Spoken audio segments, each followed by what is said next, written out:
Welcome back.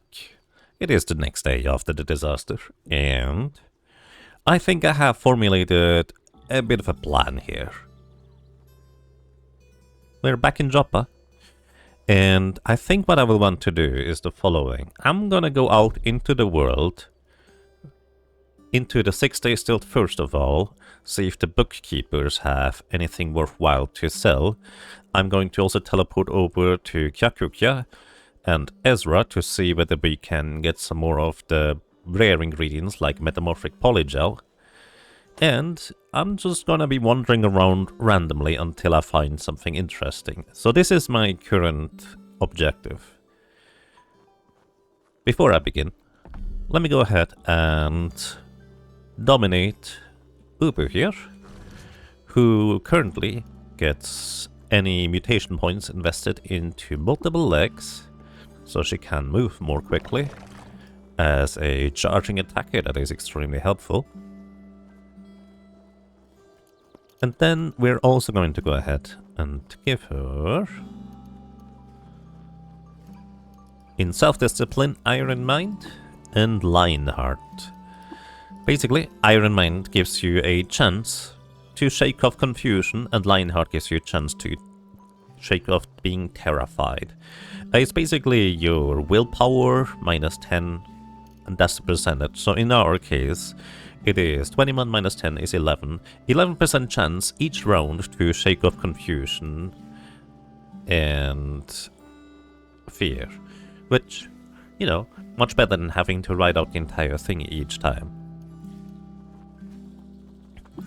And while Bardo here has also a mutation point I could invest into the quills, I've decided that he kind of needs to have something more. So I'm going to save up his mutation points until we get something more. Alrighty. By the way,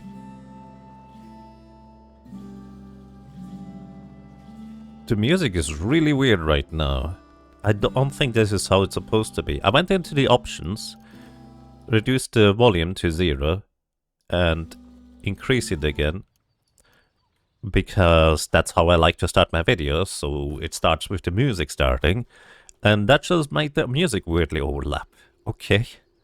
Strange. Anyways, let's go ahead and go do a bit of shopping. I'm gonna use the Stilt Grunts recoiler, install cell.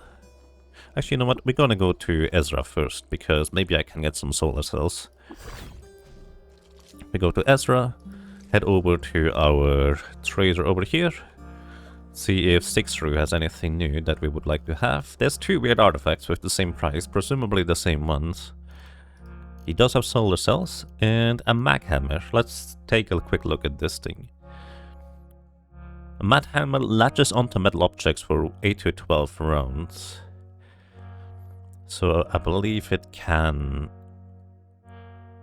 rip the items out of enemies' grasps. I guess the mag hammer is not the thing that attacks with your mental attack power. I thought it was originally, but apparently was wrong. Maybe, I think it's like a psionic prefix that does that, and I just happened to get a psionic mag hammer the first time I got one. Maybe that's where it comes from. Anyways. I'd like to buy the solar cell. I would like to know what these artifacts are, but at the same time I'm not that keen on figuring it out either. So we're just gonna trade, let's see, Skillsoft for a solar cell, and then we go ahead and teleport over to Kyakukya. See if I'm caring too much to move. Oh, because I have more water on me now? Why do I have so many items to... Let me actually make camp. Preserve ingredients? No, there's actually nothing in particular that I need to preserve. What is so heavy on me? I guess all the little things just started adding up at this point. Oh, right, I still have the musket with suspensors. That I don't want to give one of my snapshots because they will equip them. And this thing here presumably also reasonably heavy. 29 pounds. Yeah, that is actually really heavy. Didn't realize that. I only need to get rid of 9 pounds worth of weight. So... I'm gonna drop the file. I'm not gonna use this probably anymore. I don't need a pickaxe anymore, plus it's not really worth much anyways.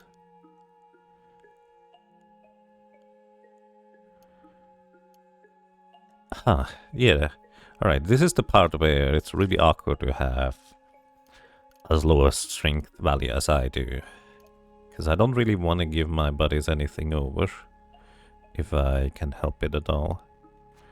I'm gonna give you an ontological anchor without a battery, in case we need another one, and then I need to get rid of 6 more pounds of weight. Let's give you the random bag of nonsense. Alrighty, let's check out the Dromat trader here. Do you have anything of interest? Nothing that immediately comes to mind, but let's check out these. Painted spectacles from the Sultan History Shadow Shear, we already knew that. And this one, we didn't get more information. I will look at the Sultan History at some point, probably. Also, I keep forgetting that, of course, my character is taking the shortest way, which is through the wall sometimes. I'm still not used to it. Okay. And you have nothing of interest. Alrighty. Heading over to the Stilt Ground, so I'm gonna install the solar cell we just got activated.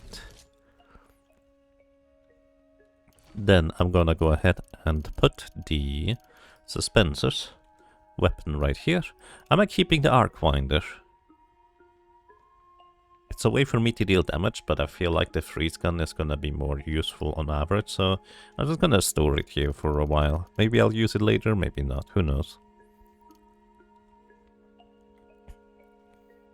Then I'm just gonna go and see whether there's anything in the Silk Roads. I'm gonna cut to if I find anything. If not, then we just move on for now. Alrighty, tracking the Dromat trader down is kind of annoying, but he does have something interesting I would like to trade for. So I'm gonna briefly grab some random items I'm gonna be willing to sell. Actually, didn't I want to keep most of these things just in case?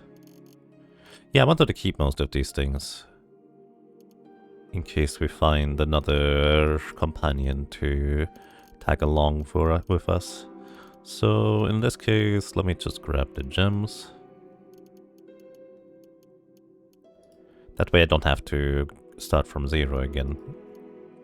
But anyways, this Dromat trader friend here has metamorphic polygel. Once again, we can duplicate anything in our inventory. That includes legendary items or clones of cloning draft. So what I can do is I can put the cloning draft into a canteen or water skin, duplicate it, then I have 2. Then I can duplicate it again, then I have 4, then I duplicate it again, then I have 8. You can see that adds up really dang quick. He also has a flawless crystal shard mail. That might be better than what we currently have equipped on Ubu. I'm gonna take a look at that in just a moment, but first of all I wanna get the metamorphic polygel. I do have 295 water on me. I'm not gonna be using this lead acid cell. I was originally automatically collecting acid, but it's just too much of a hassle to really work with that, I feel. Then, well, trade over the gems. Should I keep some of the gems, I guess? And that's good enough. Alrighty. Now we have at this point 3 metamorphic polygel. We can get it up to 8 cloning draft if we were to so choose to do that. Let me real quick see, what armor do you have equipped? You do have a crystal shard mail. Okay, so this one would be +1 defense for you if we were to go and buy it. And, you know, just 1 extra defense feels like it could make a difference between surviving and not. So maybe it's time to trade in these cybernetic credit card wedges. Unless I were to recruit a mechanical creature, I don't feel like I will necessarily need those. Okay, I need a little bit more money, not much more. Let's get rid of the techno scanner as well. And there we go. We have 1 more flawless crystal shard mail. Give it over to Ubu, who's immediately gonna get equipped with. And we now have a crystal shard mail. I could sell the nanoweave west, depending. But again, I'm just gonna keep these for now. For hopefully finding a new companion along the way. Aside from that, the bookbinds didn't have anything. None of the kippers or chefs had anything. So I'm gonna be looking at this area. I just kind of went clockwise. Southwest, west, northwest, north, northeast, east, and now we're here in the southeast. Let's see, anything new? No, nothing new. And you have no particular items of note. Let's check the kipper. Kippers at most have a drop of nectar, or what it's called. And that's what I kind of tend to be looking for, but beyond that... I guess what also could be interesting is a cycle gland paste for learning about secrets, but I don't see any of these either. Alrighty. So that is all the shopping done.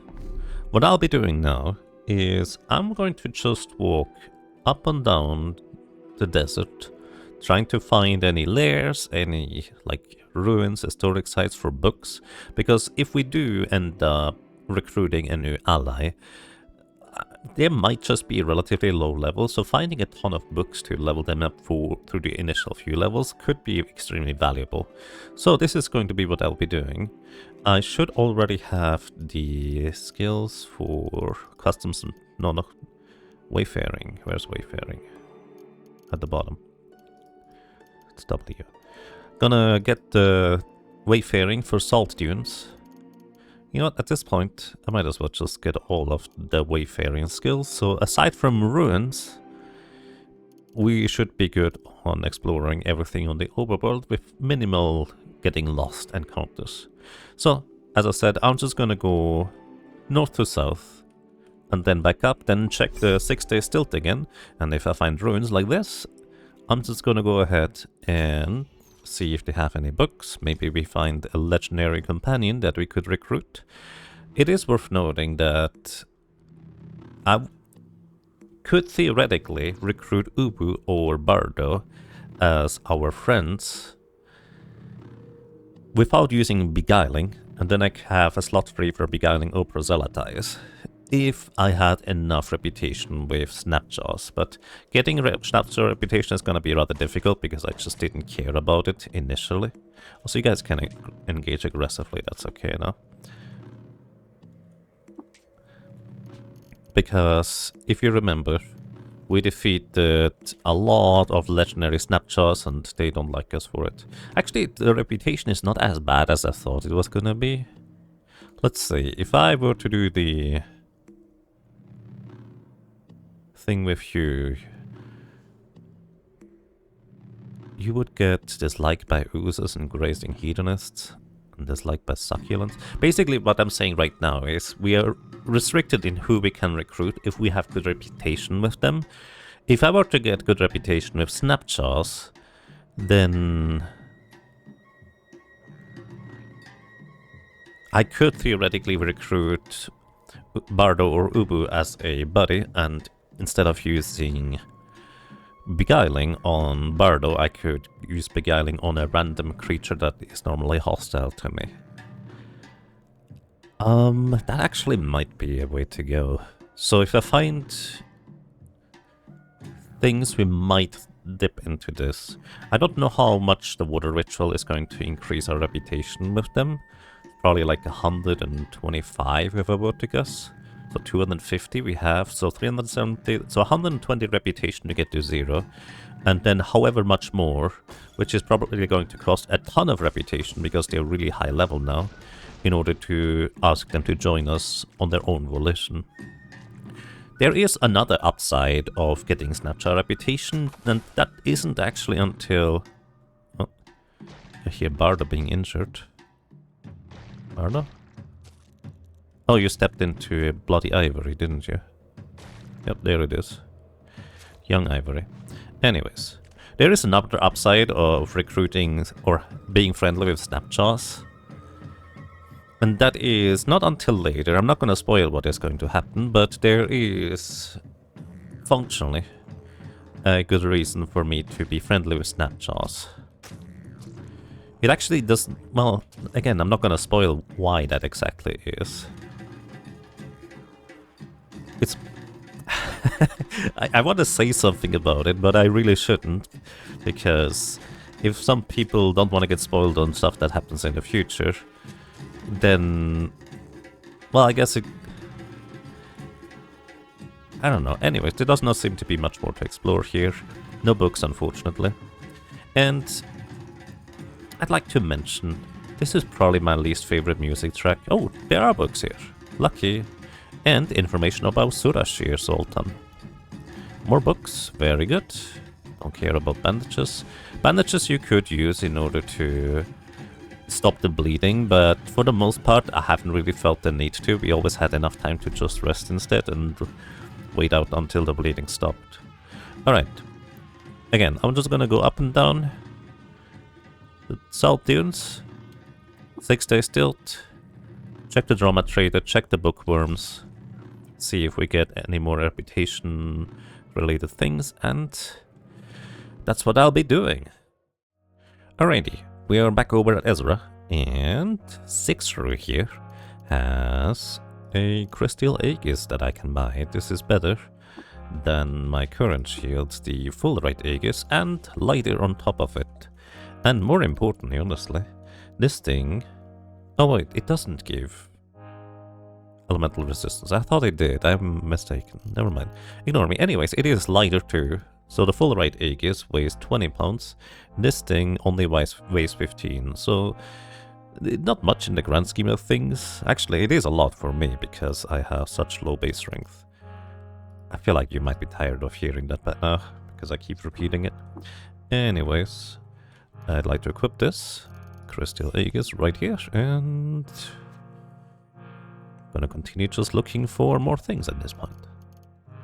As I said, just grinding my way through. Also, real quick, I'm going to just deliver my buddy a bunch of his items that he can just hold on to. Chem cells that I no longer use, data disks for mods, and parts that I find along the way. And I'm also just gonna leave the metamorphic gel, spray bottle, fix-it spray foam, desalination pellets here as well, because all of these are weighing just a little bit, and I might as well just start leaving the books here. And that's largely everything. Also, the chromesic key and security card we still need for Grid Gate here, but I don't think it's useful in any other context, to my knowledge. I might be wrong about that, but I don't think it is. Anyways, back to the grind. Found some ruins nearby, so let's see what that's about. Brown Kava. Okay, seems to be just a singular circular building. You do see these ones quite frequently. Oh, hi, that is interesting. There's Templars here. Of course, they are always aggressive. He also has an MP grenade, so he's gonna shut down all of my useful things. Well, mechanically loaded things. Anyways, he's very dead now. Grabbing the carbide longsword and leaving the steel stuff here. He had a grenade launcher. You know what I just realized? Grenade launchers are a class of heavy weapons, and the main reason why I don't want to give them over to Ubu or Bardo is because they will equip them and they lose movement speed. But right now, Bardo actually has... Let me actually give the grenade launcher to Bardo, because this is heavy, but still worth quite a lot, either in direct trade or... Oh, you don't get less lux. Either in direct trade or as a way to disassemble for bits and pieces. So, of course, Ubu did immediately equip it, so she loses movement speed. I'm never gonna give her grenades, or well, things she can shoot with it, so we shouldn't be worried about her using it, but equipping it reduces your movement speed. Unless you have heavy weapons and tank. Wait, it's not Ubu that I want to give the things to. That's Bardo, isn't it? Plus, she doesn't have enough strength. Does Bardo have enough strength? Hold up, maybe I'm mistaken things. Also, there's 2 more creatures in there. Here you go. Immediately equips it, of course. We'll just spend a few turns waiting. Is it you? I thought one of you could learn it. Heavy weapon. Yeah, Bardo has enough strength. So I'm gonna give Bardo for 100 points strapping shoulders. You shoulder your weapons more effectively. Heavy weapons count for half their weight toward your encumbrance, so he even gets a little bit of weight back for it. And tank. Tank, you suffer no movement penalty while wielding a heavy weapon. So this means he is gonna get back his movement speed, and he can just have that in his inventory.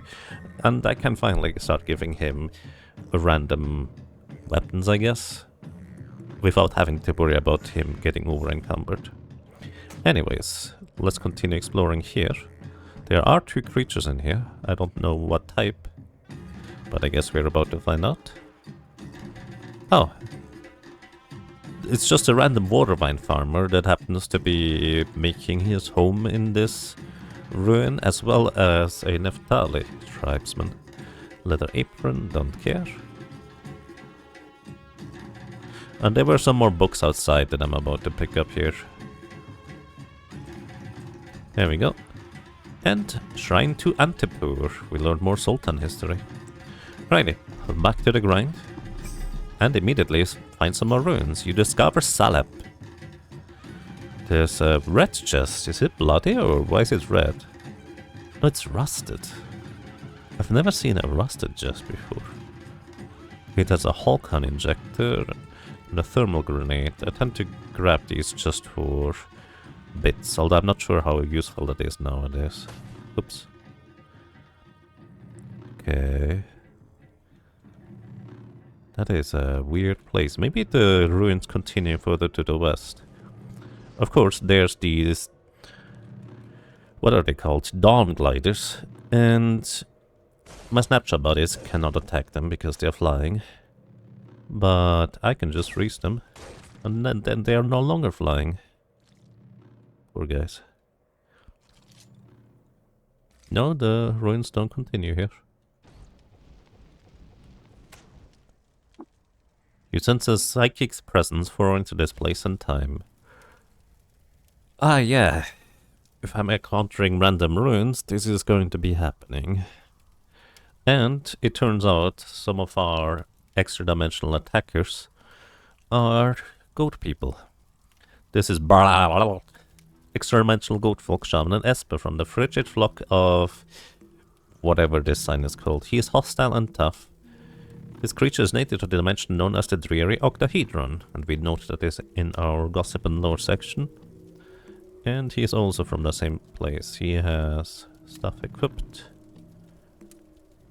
Okay, as I've mentioned many times before, I like to try and deal with these guys as they come up, instead of just running away.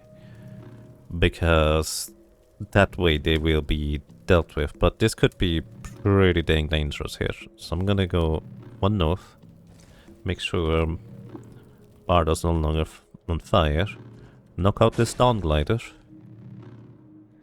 and prepare for a fight, I guess. I'm gonna go ahead and make a camp. We are going to use some...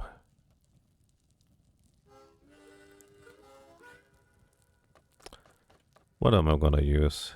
Mirror dust or something? Frog jerky for maximum HP. Oh, I'm also inspired. I completely forgot about this, but I should be using my inspired buff to try and make a good recipe of something that normally has a bit more of a random effect.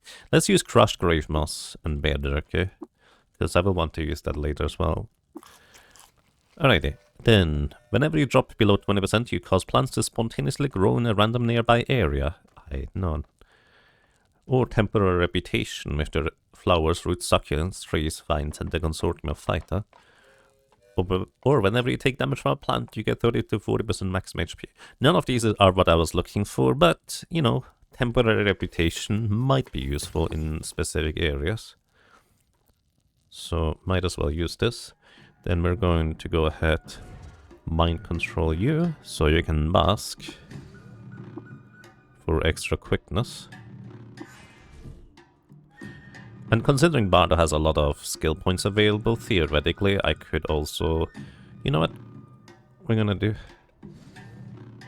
Okay, something is fighting to the east. They might actually be approaching us in just a moment. Anyways, importantly, what I'm gonna do here, Bardo, you can have a bunch of bear jerky.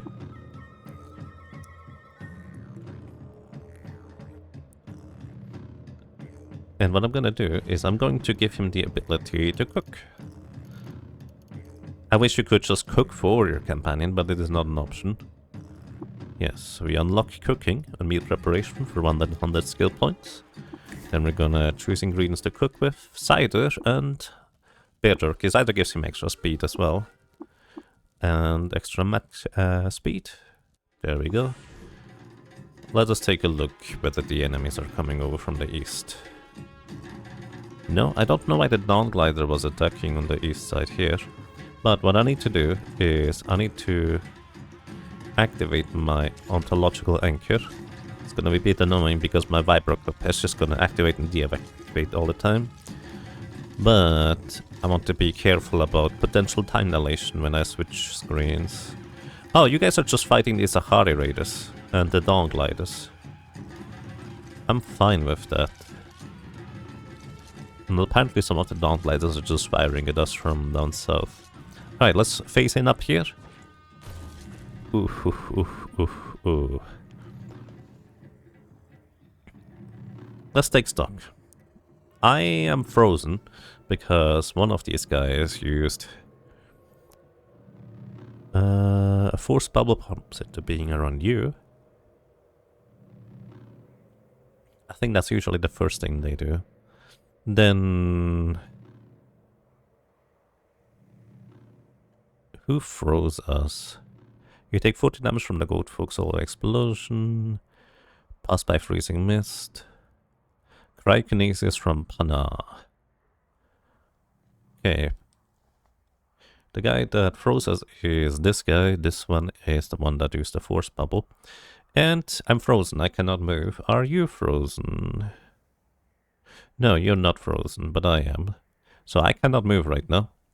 So what I'll be doing is I'm going to go ahead and use a Blaze Injector. This is why it's always have a Blaze Injector active. Oh, we took a tremendous amount of damage. I took 19 damage from Cryokinesis, so they have really, really high mental attack stats, because Cryokinesis is based on your mental attack. These are Sahari Raider. Oh, the air vibrates destructively around Pa. How are you doing? Fine, so that means you already have taken quite a lot of damage. You're frozen. I'm no longer frozen. If I switch screens, are you coming with me? No. I went upright, I'm gonna go down to switch back over to Bardo. In case you're curious, this guy used Disintegration, so he's gonna be stunned for a short while. He's also injured already. I don't know who did that. It wasn't me. No, this guy's the one that used Disintegration. And everybody got hit pretty dang hard. So, order of operation. Release adrenaline so I get increased quickness. I'm gonna eat an Urberry. Then I'm going to use a injector, apply to you. Oh my goodness, he just decided to wall me in on top of everything. This is the part where we dropped the ontological anchor. Then I want to step over to Ubu and apply a injector to her as well. Apply to you. Oof. Alrighty. Pana feels a concussive blast to the northeast. Alrighty. Pana is you still. So I'm gonna click Intimidate to try and make this guy run away. He did get intimidated, in fact. That's really good. The force field collapses on the normality thing. Alrighty, you're still under the effect of the self-injector. Which, you know, is bad because I can't remove the fire around you. I'm going to... well, try to... you're stunned. That's not good. Is the self-injector still active on you? The self-injectors, yeah, self-tonic, can backfire. So I'm going to go ahead and... I'm not too worried about the regular goat folk. Aside from the sower, he is still dealing a ton of damage to us. What's my best option? My best option is probably to freeze this guy so he cannot necessarily attack us anymore. And that worked. Very good. Are you still stunned? Oh my goodness. Gonna take one step to the right. She remains stunned. Also, the sower seems to have shot or thrown all of its seeds because he is engaging in melee combat here. Oh boy. Should I eat some more? I'm fine. I'm mostly worried about my buddies here. You still have self-injectors? No, you're no longer on the self-injector, so I can apply a blaze injector to you. So that's that. I'm currently going to be on fire because the blaze injector increases my temperature for a number of turns rather than just individual ones. Then you attack this guy. And Ubu, you're no longer stunned, that's good. Attack this guy. I'm going to just put out the fire that I'm currently on. And your self-injector is out, so we apply a new one. They basically already used their mental abilities, so for a few turns we should be okay as long as we can knock them out before it comes off cooldown. Apply more self-injector for you. And you just duplicated yourself. I hope I applied the self-injector to the correct person. So, this guy is also frozen. Why are you frozen?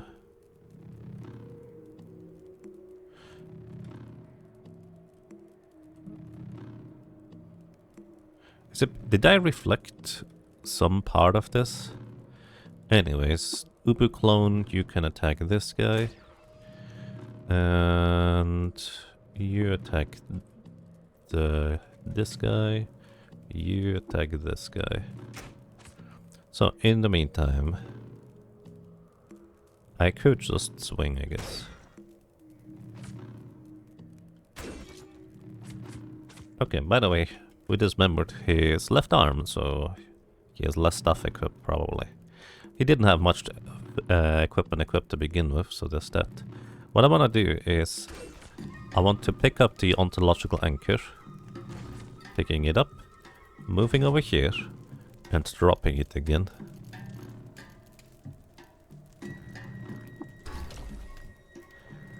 This way I can tell the Ubu clone here, I assume this is the clone, to attack this guy, and we already knocked out the other one, I think. Yeah, he died. 375 experience for us. Gonna wait. Attack. And he's paralyzed. He will not be able to do anything anymore. We're good. That feels super sketchy, trying to take these guys on. To my knowledge, there's nothing you can do about extra dimensional attackers. Alright. We're gonna wait. You see Dongland the southeast, you refrain from resting. Sure, let's go and knock him out. Or he's gonna leave. He's not leaving. I can deactivate my ontological anchor.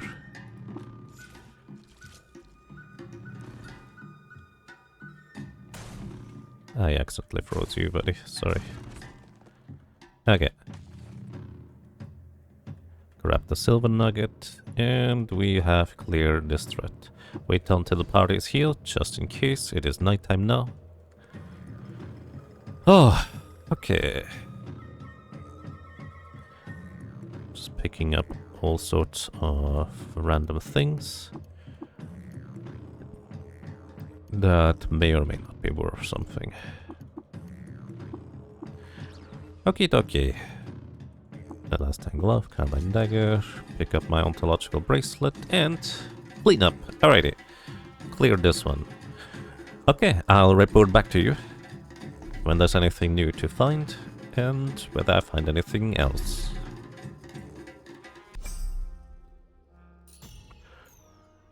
More ruins. You discover Cyan Town Durkamas. Wait, I feel like we've seen a bunch of Durkamas. Am I crazy? Durkamas Field, Red Nook Durkamas, Blue Durkamas, Yellow Durkamas, Cyan Town. Oh yeah, we have. Maybe Durkamas is like, I don't know, some kind of outskirts, or basically in Switzerland at least we do have various towns that are just called like common names, let's put it this way, because it was more supposed to be like a general outskirts location. I don't know how to explain it. Anyways, 45 minutes for this new ruins. Let's check out the ruins. Of course we are stuck in here and there's a random glow moth. Oh. Well, about me making sure that our buddies don't get anything that they can throw, I just accidentally seem to have given a thermal grenade to Ubu. Thankfully nothing bad happened. In fact, this was technically kind of useful, I guess. Anyways. It's like another circular structure. Okay, that's everything. Back to me checking out the Dromat Trader here and Bookbinders. That's kind of really all I care about. Dromat Trader, Bookbinder, and the random ingredients guy. Also, trying to get to the Dromat Trader in this area is really annoying sometimes, because this guy just absolutely loves running around way too far. Please, sir, you did not need to demonstrate that. Please. Ooh, more metamorphic polygel. That's very nice. We're gonna afford that somehow. Gonna try and switch positions with the Drama Trader until my buddy is around so we can sell some things. Actually, you know what? We're gonna sell the Nanoweave West now. Metamorphic polygel for the Nanoweave West. And we're gonna get some extra money out of it. So flawless crystal mace. I might want to buy that one because my objective is to recruit somebody who's good with maces of such. Depending on whether they can equip maces, it may be more or less useful to give them such. Anyways, I'm gonna buy the flawless crystal mace because it could be good for somebody who can actually use these things. I don't want to sell the books for aforementioned reasons, and just gonna trade for now. Grab some more items. Give me these.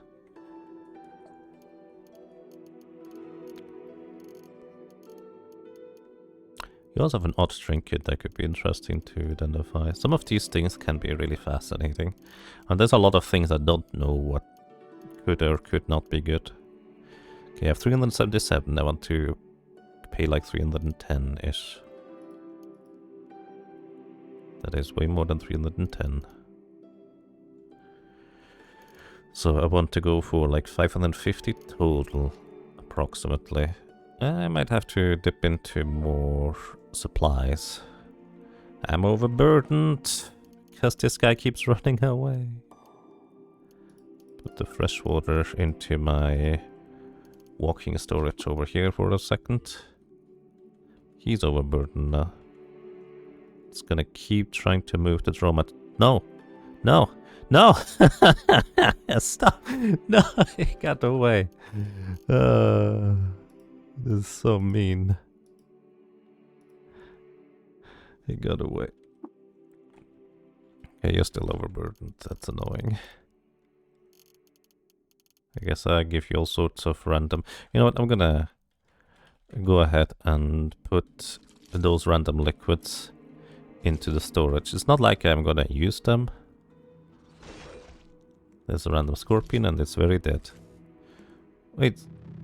Oh no, that is Bardo. I was about to say, since when can you dismember? But yeah, Bardo is the axe guy. Alright. Give me your random things. This way I will be able to just have access to these random bouts of liquids if I need them for anything, whatever that might be. And we can have a bit more carrying capacity. Alright, I'm gonna hunt down the Droma Trader, grab the crystal mace. There you are. My goodness, you're annoying. Please stop running. No! Come back! Dash! Haha. Okay. We should be fine. Gonna grab all of those random weapons. Also, wait. What did I give you that you unequipped your boots here? Elastine slippers?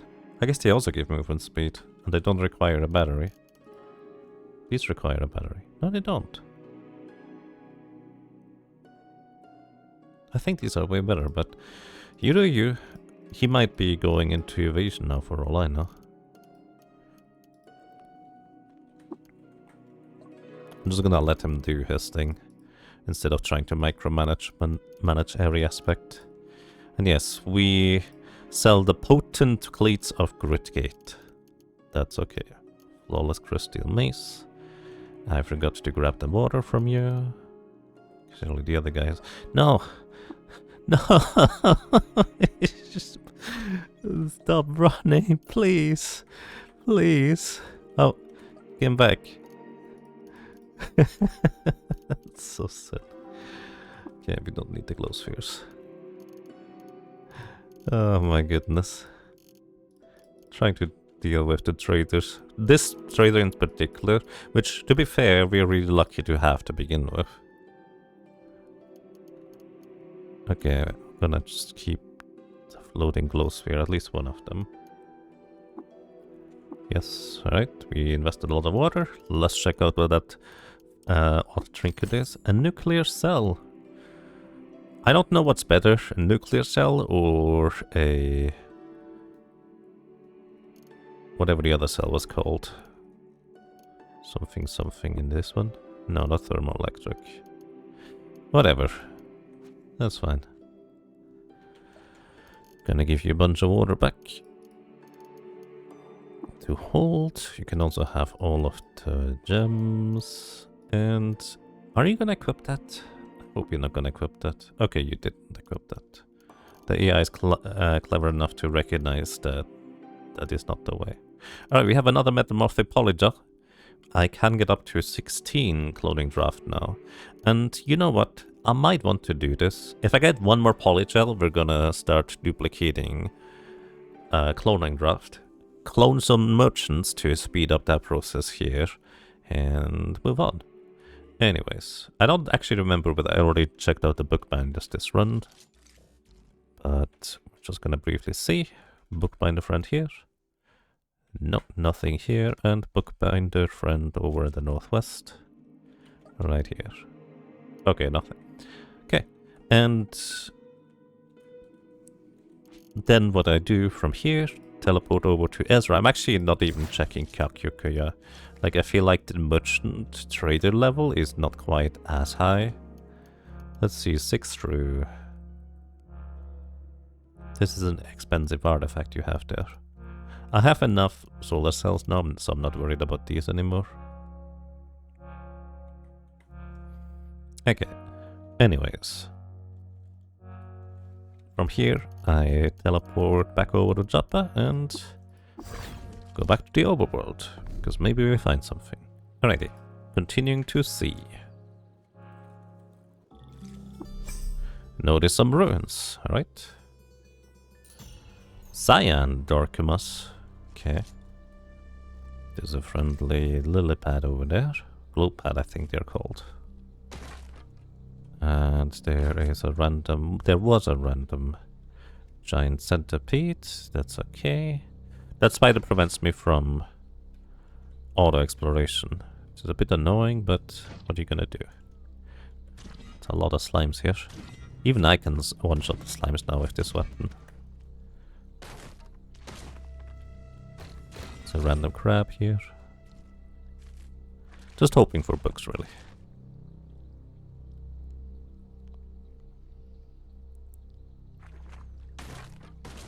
This is the part where I would love to get over to my notepad and... Nice, we get some books. Scrolls, I guess. Same difference. And this is the part where I would love to go over to my notepad and just note timestamps so I know where to cut. Because I'm recording absolutely everything, just in case something unexpected happens in between, so instead of stopping the recording and then proceeding later, I feel like that just makes more sense. By the way, functionally, there is no reason not to pick up bandages because they weigh actually nothing. Like 0 pounds. And more ruins immediately as soon as I go back to the old world. Green Amish. Okay. People of old times love to talk about colors and such, I guess. That's alright. We also keep getting more wine weaver sheaths, which, well, I could actually eat a bunch, I guess. Because these would reduce the amount of water we consume while just traveling. But then again, water, aka money, is really not that big of a deal for us at this stage. If you remember, I have a gigantic chest full of random garbage that I could sell over at Gridgate. So we're not hurting for money at all.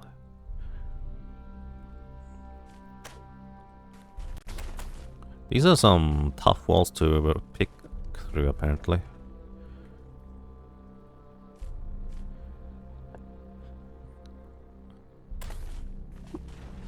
You're famished.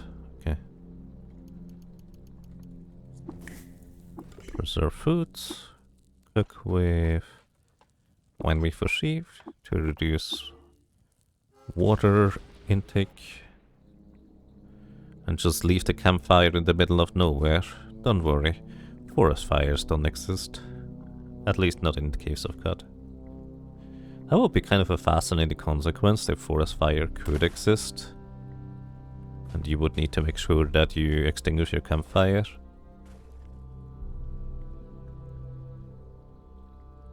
Another thing I was thinking of, completely random, speaking of campfires, I've actually been annoyed in the past that a campfire I that I put down previously, I couldn't put another campfire relatively nearby and I always had to run to the previous campfire. I only just recently realized that what I could do is I could just destroy the previous campfire by attacking it. That is an option. Anyways, back to the Stilt Crones we go, back to bookworms, back to the Dromat Trader. And we discover a lair. Okay, this could be interesting. Legendary Isachari Raider. Choose in the sun. Okay, how is our Isachari reputation? Minus 475. That could be difficult to do. Let's actually just clear out this section of the map for now. There's a bunch of these vines. I'm always hoping to get... Oh, I'm attacking the wall instead of the vines because I have claws active. It's actually kind of annoying, honestly. You just walk into enemies normally in order to attack them. But in this specific circumstance, I would prefer to not walk into walls and attack them as a priority over attacking the vines that are on the walls. Like here, if I press left, I'm hitting the wall that the vine is set up on. Which is kind of annoying. Anyways, a legendary Isachari Raider. It could be good. What I'm gonna attempt to do is I'm going to tell Ubu and... Artifact. Freezing bronze time, I'm just gonna leave that here. I'm gonna attempt to tell Ubu and Bardo to not attack on their own volition. And this injector. Gulk injector, okay. And I'm gonna try and mind control as a Hardy Raider to see whether he has any useful traits. I do want to have another melee fighter, so if he has really good melee traits, I might go out of my way to try and...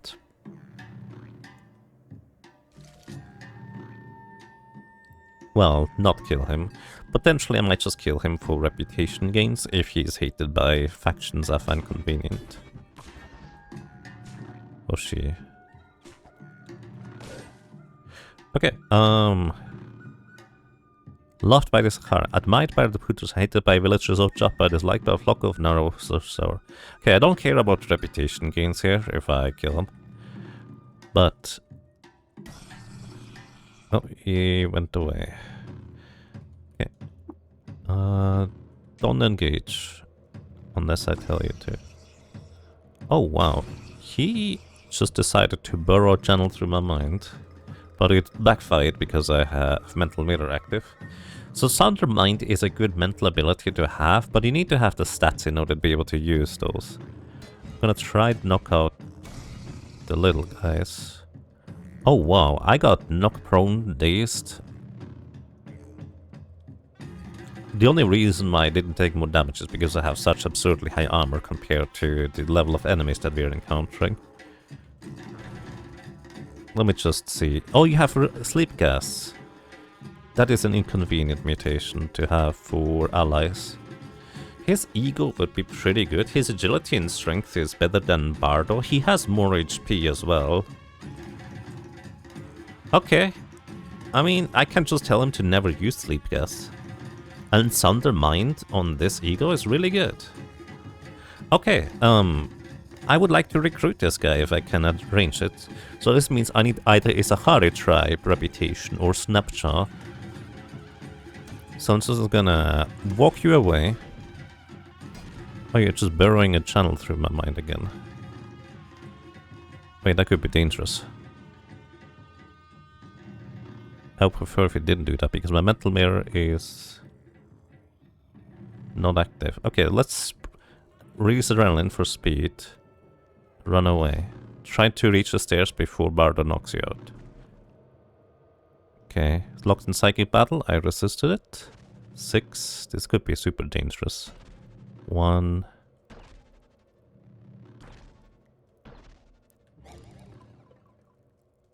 You take 46 damage from the cumulative mental assault. So we're fine. It could have been very much not. Oh my goodness, Bardo. Bardo is asleep, isn't he? Bardo.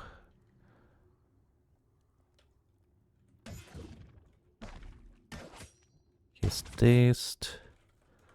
Please stop attacking. I don't want you to accidentally kill the guy that we want to recruit. Ooh, he doesn't have as good mental armor as I do. Oh, jeez. Okay. He's still fine. Or she. It was Uber, sorry. Anyways. This is a location that I want to note. It is right here where we are. This is the lair of the legendary Isahari Raider. We're gonna note this one. Okay, this could have gone really bad, because I need to be super careful about this. Alrighty, so my objective is clear. I'm gonna go to the book traders and Dromat, trade until we get Snapchat reputation or Isahari Raider reputation high enough to be able to recruit that guy. Because he also had a lot of maximum HP compared to our current friends here. Ideally, considering that Beguiling gives extra maximum HP, it would be better to get Isahari Raider reputation and just do the water ritual with them instead. But we'll see. There's a random Shekesh village chapter. I'm gonna buy this one too. It's not what I'm here for, but it's what I'm getting. 33 grams of water, sure. Where is that village, I wonder? I think this will also tell me, right? On the 24th of Simon Ut, Moth 2 became admired by the villagers of Shekesh for saving one of their young from drowning. Alrighty. We now learned about the location of the village of Peckish. Which is... Oh, it's actually a desert village. Might as well go and visit this one. Just see what's over there. Why not? I guess it did kind of sound reasonably tribally, deserty. Okay, anyways, bookbinder. Nothing I need, but I would like to have some more water for the journey. So we sell the copper nuggets. Then we hope that the Dromat trader doesn't keep running away. Where are you? There you are. You have nothing, although the flawless crystal gauntlets. What do you have equipped?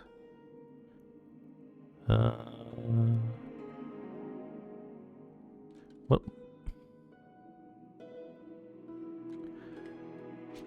Are they named? No, this is just thing. Let's see. Armor. No. I'm just gonna dominate creature, see what do you have equipped. Otherworldly gloves. Okay, these are just regular ones. They are sturdy, however. Okay, I would like to buy these ones as well. So let's grab the trade goods here. And grab more trade goods.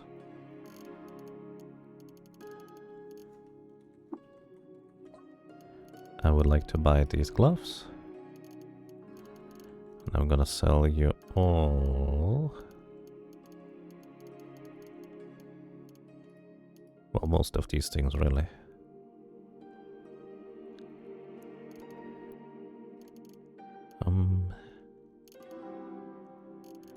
Sell the baton as well. Okay, we have new gloves. You get new gloves because I know you can use them. Give me... Oh, those were fullerite gauntlets. I didn't realize you still had fullerite. What do you have? Okay. Ubu doesn't have anything better, so these are the ones we have for now. Good. Okay, walk over here. Clean everything. I hope these ants are not attacking the Dromat trader for some reason. Clean everything. Clean everything. Because we are just kind of slimy from all the previous encounters. There we go. Okay. But yeah, I'm just gonna continue. Running up and down and looking for villages. Excuse me, not looking for villages, looking for ruins. And we have ruins right here. 10721. We're all the way in the northwest right there. Actually, probably didn't even cut that out. Amish town. Again. So it seems like colors, Durkumas, and Amish are like the themes of this world that has been generated by Caves of Kadir. Does not appear to be anything of note around here. Okay. You discover the village of Shekish, and you sense a psychic presence foreign to this place and time. Right, I don't see the psychic presence, but I see this guy over here. Shvurak the Shrewd, Village Worm Mayor. Let's put it this way. You don't see it in the game, but imagine this thing is like 10 by 10 tiles tall. This is kind of the extent of the size of this creature. If it attacks, I think you instantly die. I've never honestly tried it, but basically in front of it, the stuff just blinks, and if you stay where it blinks, you're just straight up dead. So good thing this is the village mayor. That's crazy. These are like salt worms, or I don't know what they're called normally, but they are gigantic creatures and they just leave a trail of all sorts of things behind. Oh, I see a thing over here. There's a shadowy flower, which is red if we highlight the things over there. So they're probably over on the west side trying to attack us. Oh. Ubu is seeing something that I don't see. What are you attacking? Petal Shrub, Whittlegillal. I think the Psychic Invader are flowers. I wonder if they can have mental mutations. Fatal Shrub, Whittlegillal, Extra-Dimensional Ventabat, and Esper Assassin. Okay, from the quantity of magnesium. Okay, they do have mental mutations. This one's lighting us on fire. And it is drawing the ire of the gigantic worm mayor. Okay, Ubu already knocked that one out. There's another one to the west. Okay, we are still fine because their attack, I didn't cause any damage. Okay, apparently this thing was able to move because we've seen it on the other side. Okay, I think everything is fine now. Right, this thing is just on fire. I'd like to turn off the fire and I'd like to fight the fire on you, big worm friend. Alrighty, hi. Welcome to the village of Shikesh, Drifter. Here you will find shade and victual, along with other provisions to help you better scour the rust caves for treasure. As long as you are respectful, you may drink our fresh water and quench your thirst. Alrighty, what's your reputation like? Disliked by the villagers of Sharapat, for some reason no one remembers, hated by vines, disliked by apes. So unless I would like to specifically learn something from this guy, I actually don't want to do the water ritual because the reputation with apes and vines is reasonably valuable. Although, he has reputation with birds.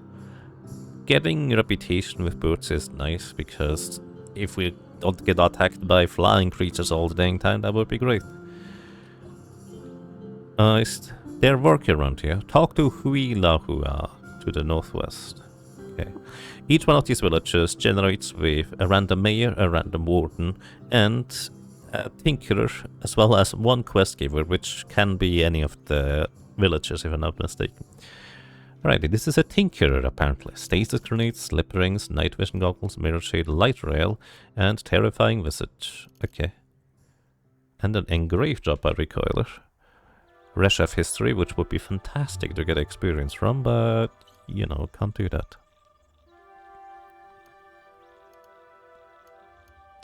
Anyways, do you have work that needs doing? Friend, there's a project you could do for me. The other day I lost my leather boots off the Angelic Shrine at the lair of Cacao, legendary dawn glider, because it's a trade value. I must get a hold of them. Will you find them for me? Sure. Legendary dawn glider. Well, maybe.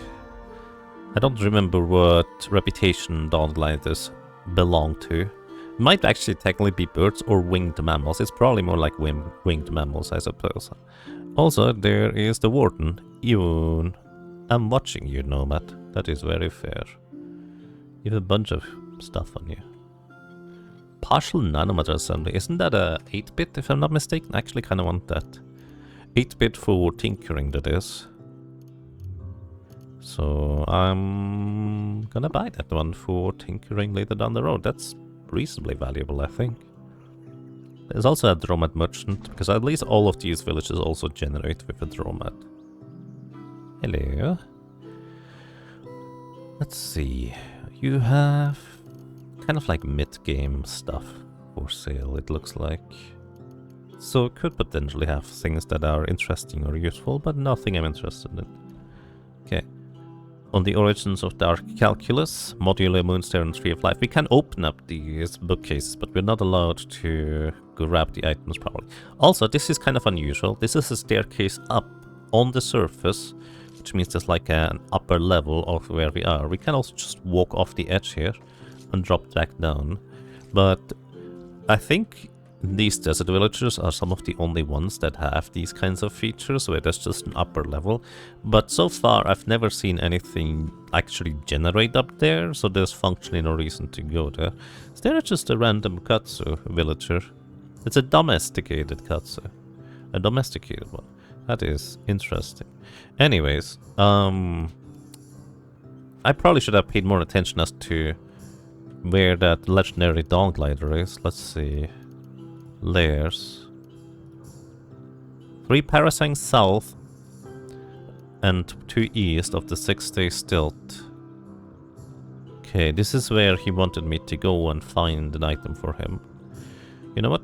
I'm on the thing. Also, when I press minus, I can either go world map or to any of the staircases that the game has in this area, which is, again, kind of unusual. Righty, let's go and go here, I believe. Yeah, that's the car. It's in the northeast. Let's enter in the center. Oh, that is very interesting. That is very, very interesting. Hold up a second. First of all, there is a salt kraken.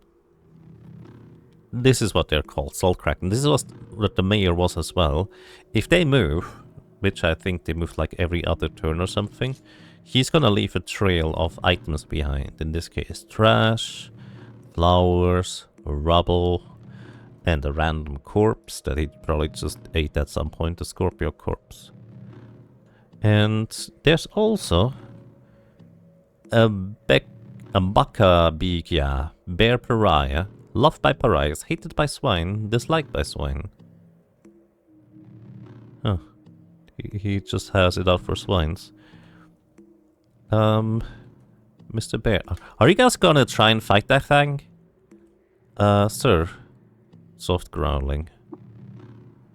Because has nothing to trade. I would love to know what you have. What is our reputation with swine? Do I care about swine reputation? I don't know if I should. I don't think I should. Oh yeah, swine says like me a lot anyways. And you're a pariah. What is my I don't actually know what my pariah reputation is. Pariah. Reputation 100. You know what? Let's do the water ritual with you. Before you get eaten by the big sandworm. Pariah reputation increased up to 225. Swine dislike us a lot more, which is okay. Oh, that's very interesting. So we can ask him to join us.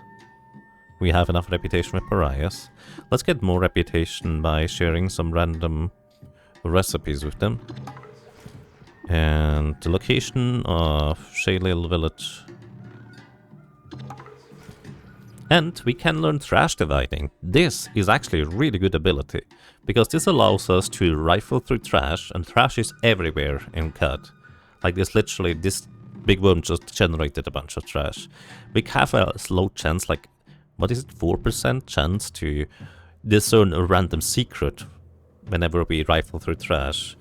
The secret can be a location of a legendary glider, or basically a legendary creature, or ruins, anything really. So I would love to learn trash dividing. That is a fantastic ability to have. And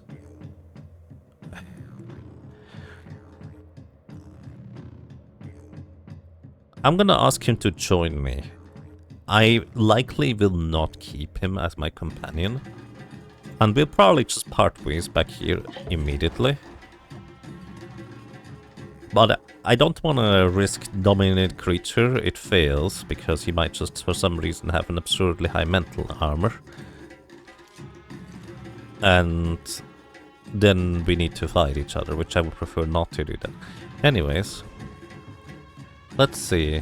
What are your stats? You have low ego, willpower, good strength, not overwhelmingly crazy, decent toughness. He has only level 9, which means he can gain a bunch of levels relatively quickly.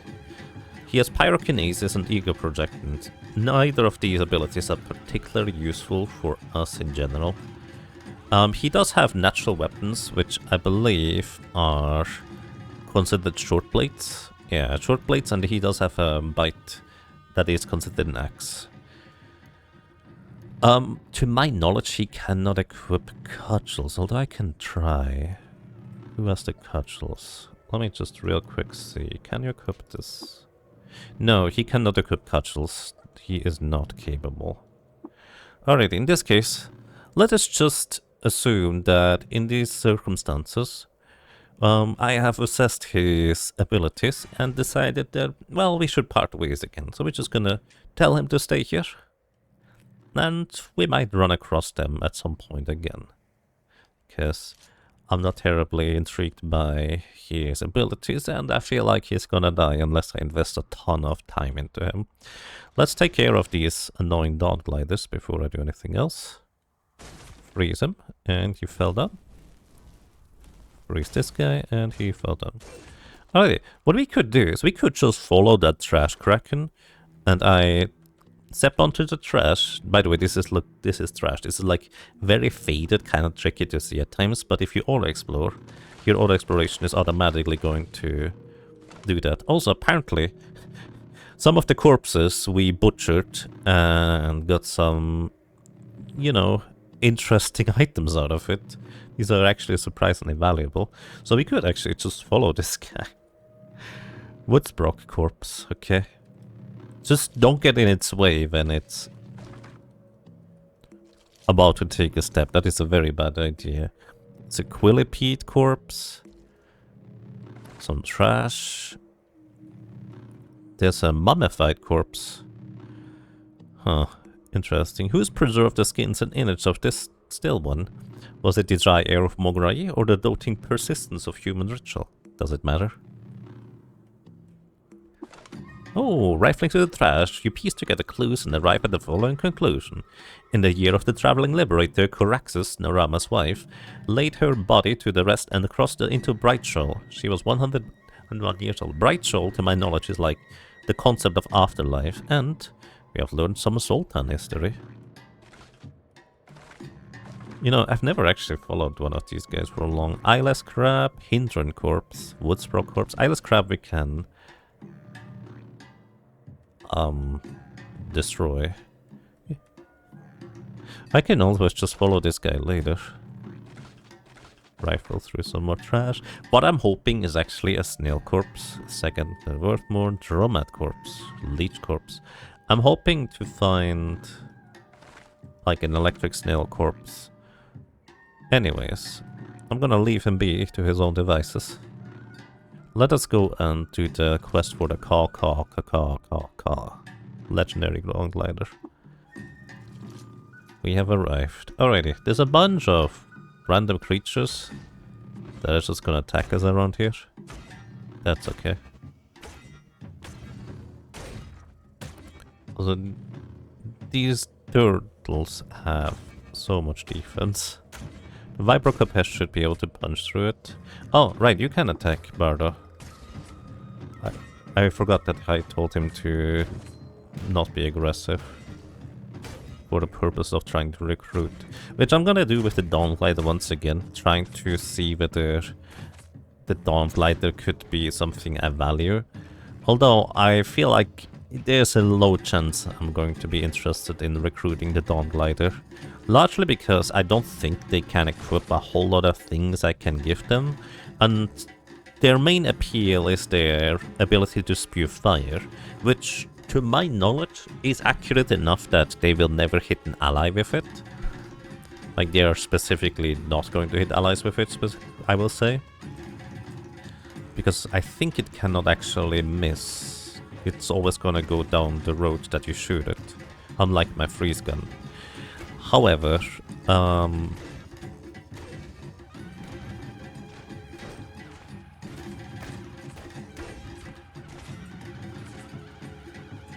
besides that, unlike a four-corned gnu or a human that we can just give a variety of weapons and equipment, I don't feel like Dawn Gliders necessarily offer much.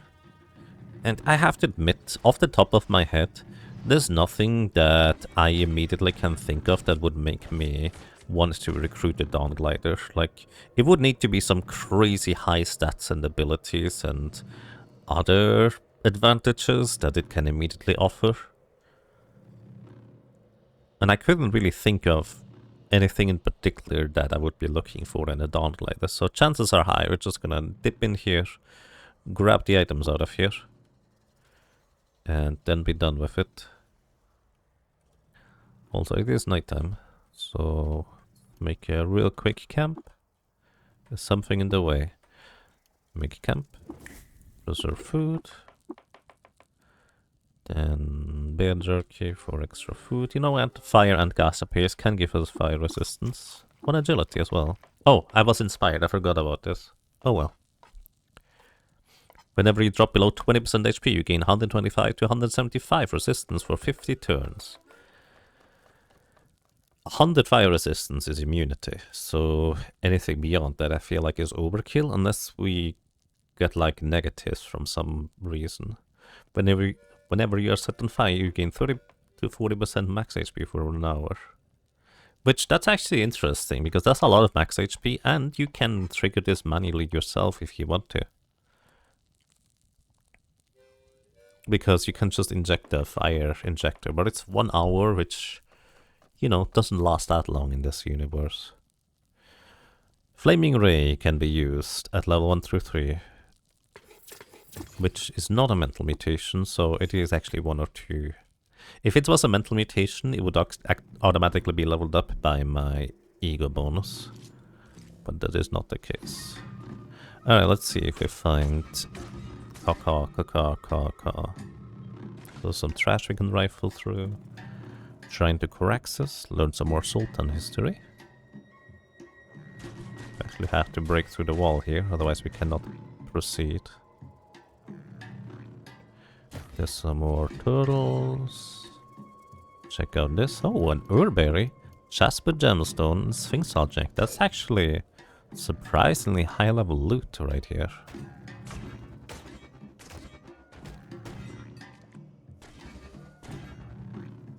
Okay. Horned Chameleon. I have to admit I'm also not particularly careful when going through here. This could be regular water, it's salty water. Oh no, this is fresh water. It's a lot of fresh water actually. And it's no longer fresh water because it's bloody now. My own dang fault. This is a deep shaft that you can fall into. I would prefer not to do that unless I know what's done there. If you're unlucky, it can just chain multiple deep shafts in a row, which means you're gonna fall pretty dang far.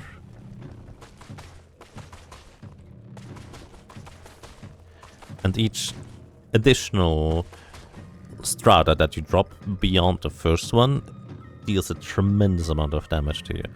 There is the legendary Dawn Glider, loved by birds, hated by urchin, disliked by frost, disliked by the villagers of Ochapa. He is loved by birds and unshelled reptiles. I would love to have good reputation with birds, honestly. I didn't realize you would be a bird. Then again, winged mammals are more what I care about. Alrighty, sir. I'm on fire? Wait. Take a step back. Dominate creature, see what you have. As you can see, this thing can almost equip nothing. I mean, it's literally just a snake with wings. It's a Quetzalcoatl kind of creature. And this is absurdly good agility, to be fair. Really good toughness too, but also level 22 already. So I can't really give you more stuff easily. Triple jointed gives him extra agility. Force bubble. It's not that great, unfortunately. Flaming ray is, I think, what they have by default.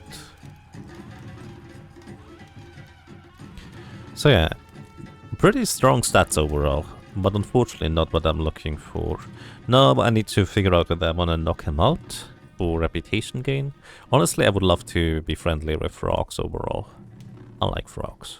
Frogs are friends. Well, not right now. So in this case, what we're gonna do is we're just gonna tell Bardo to attack the Dawn Glider that we're currently controlling. Your health has dropped below 40%, that is indeed accurate. 390 HP on this thing.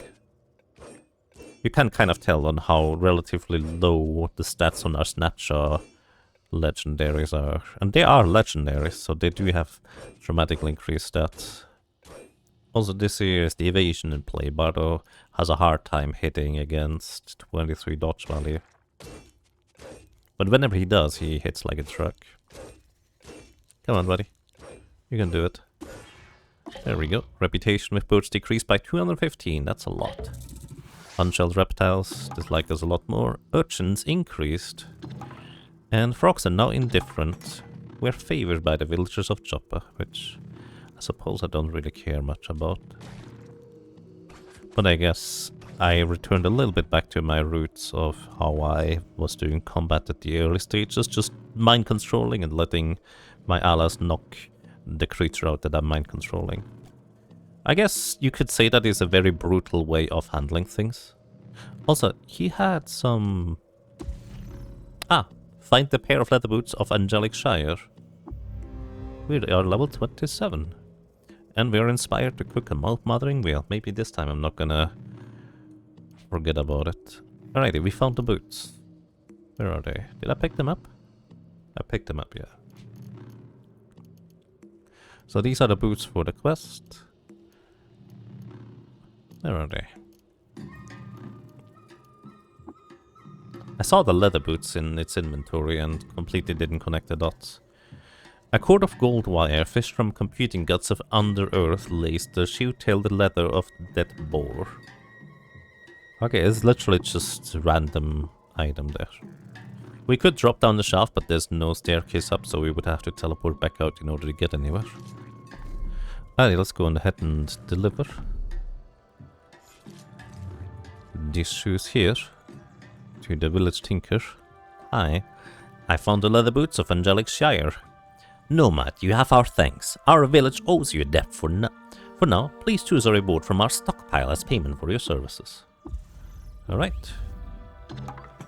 Villagers' reputation increased. Fungicide grenade, gravity grenade, stun grass grenade, plasma grenade, defooling grenade. The Searing, the Explorer, Ancestor, and Treasure as Ego. Oh, I think these are books. I'm not interested in any of the grenades, so I'm taking the books, I guess.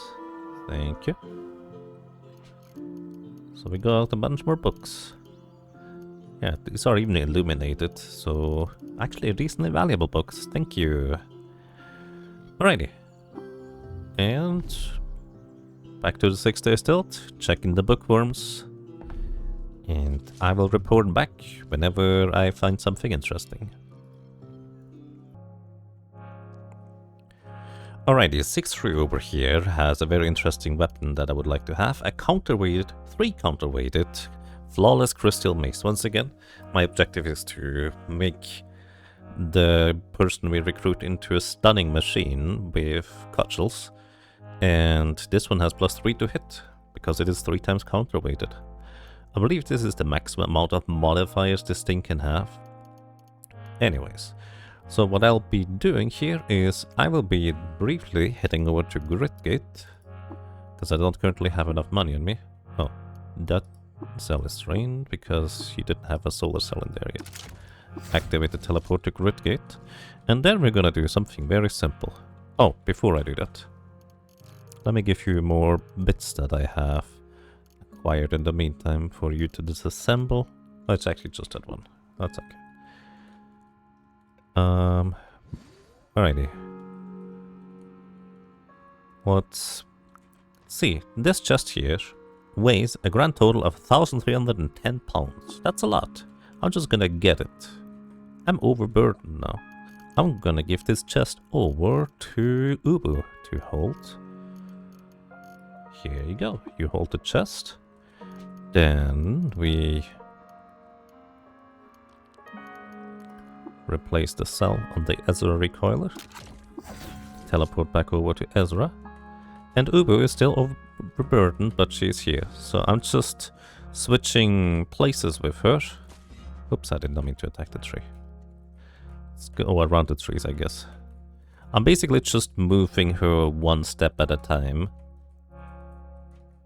Trying to move her over to 6 room, where we will want to drop down the chest, so we can pick up items and things whenever we need to sell anything. And the chest over in the 6 days stilt is the idea that it's more of a permanent stash for various items. Give me the chest. Thank you very much. We drop the chest. There we go. Now we can open it and grab things out of here that I want. We have currently 4 metamorphic polygel. So that is 2, 4, 8, 16. We can make 16 of something, well, of a liquid if we really wanted to. Grab the random weaponry out of here. Bucklers and steel stuff. Oh, also the chrome stuff is here. Kind of forgot about that part. Grab the water too. Okay, let's see whether that's enough or not.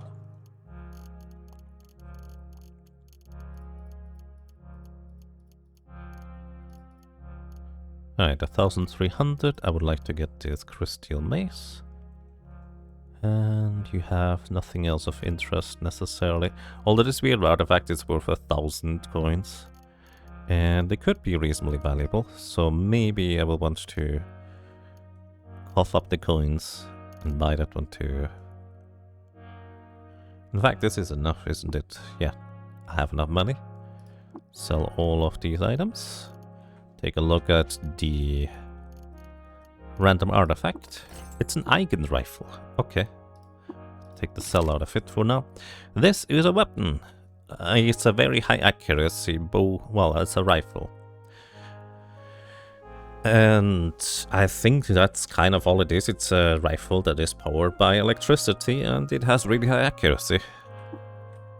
How much does it sell back if I want to sell it? 855, so we spend 145 identifying it. I think that is okay. So I'm gonna put the mace in here. Put the other trade goods in here as well.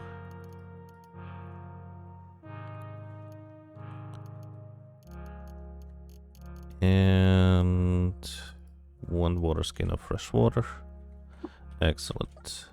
Will give me the crystal mace, please. We're just gonna also put this in the chest. So we have 2 maces. Chances are high that our friend only has 2 arms anyways. So these are the weapons sorted. We already... Actually, let me grab the cloak. Gauntlets. So we have an armor, we have a back slot, we have... What else? Maybe... Didn't he sell a flawless one of sorts? Do you have anything more? No. Alright, so we have an armor, we have a back slot, we have... Okay, we would want to have a helmet, gloves and boots for our new companion, probably.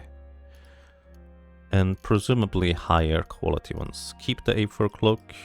I'm actually gonna trade this crystal shard mail for something else, but let's sell the other things first. Trade away all of the drained chem cells. Actually, the solar cell, it recharges. That's kind of the point of it. We don't sell that one. Alright, I'd like to buy this one, and I'm gonna buy the helmet as well. Keep the solar cell, of course. Alrighty. Do we have enough money for all of these things? We do. Easily.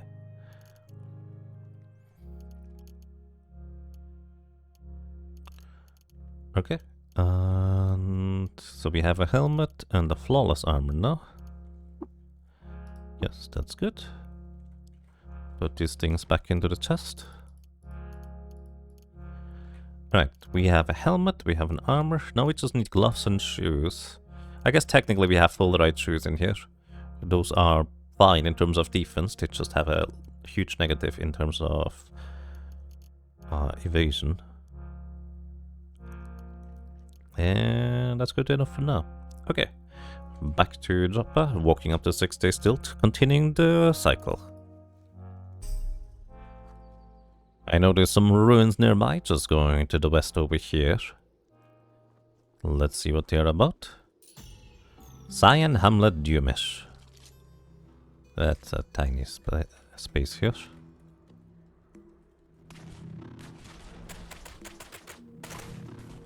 Hello? That's it. It's just a chest here.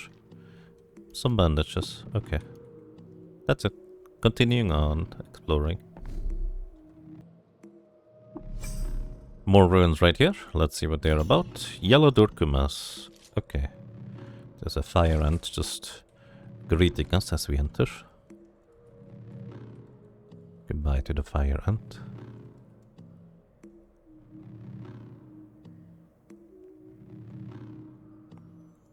Okay, this appears to be just mostly a maze of no particular note. There is an underground area here. I'm actually just gonna peek in there. See if it's just a random underground area or whether it's anything more interesting. Oh wow, this is more interesting. There is a bunch of these becoming nooks. Which again, becoming nooks are the concept of machines that allow you to get implants for your cyborgs. Bunch of fresh water just laying around the ground. We'll pick it up and hand it over to our snapshot buddies. It's another weird artifact. Grounding shunts implant. Gives 50 electric resistance.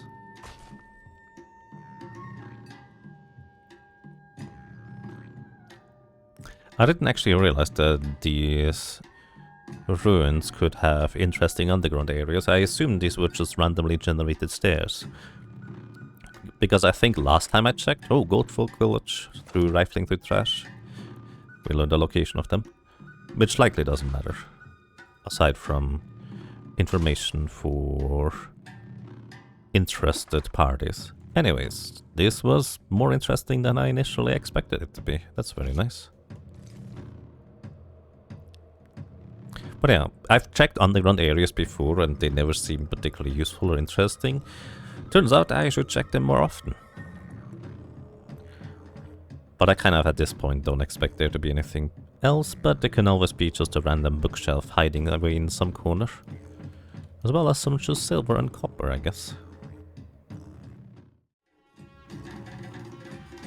And that's it, nothing else to be found here.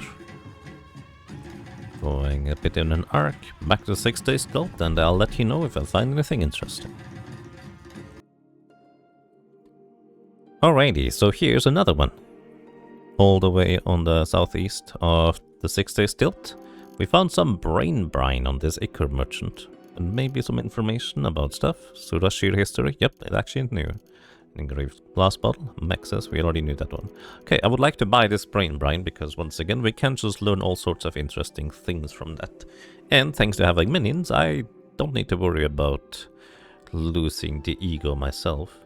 So I'd like to buy that, and I need to go and grab some items, I suppose. Or I sell the books. I'm not gonna sell the books. Okay. I'll be right back. Alrighty, while going over to grab some items for trade, I actually also checked Sixru's equipment, and turns out there's actually something reasonably interesting.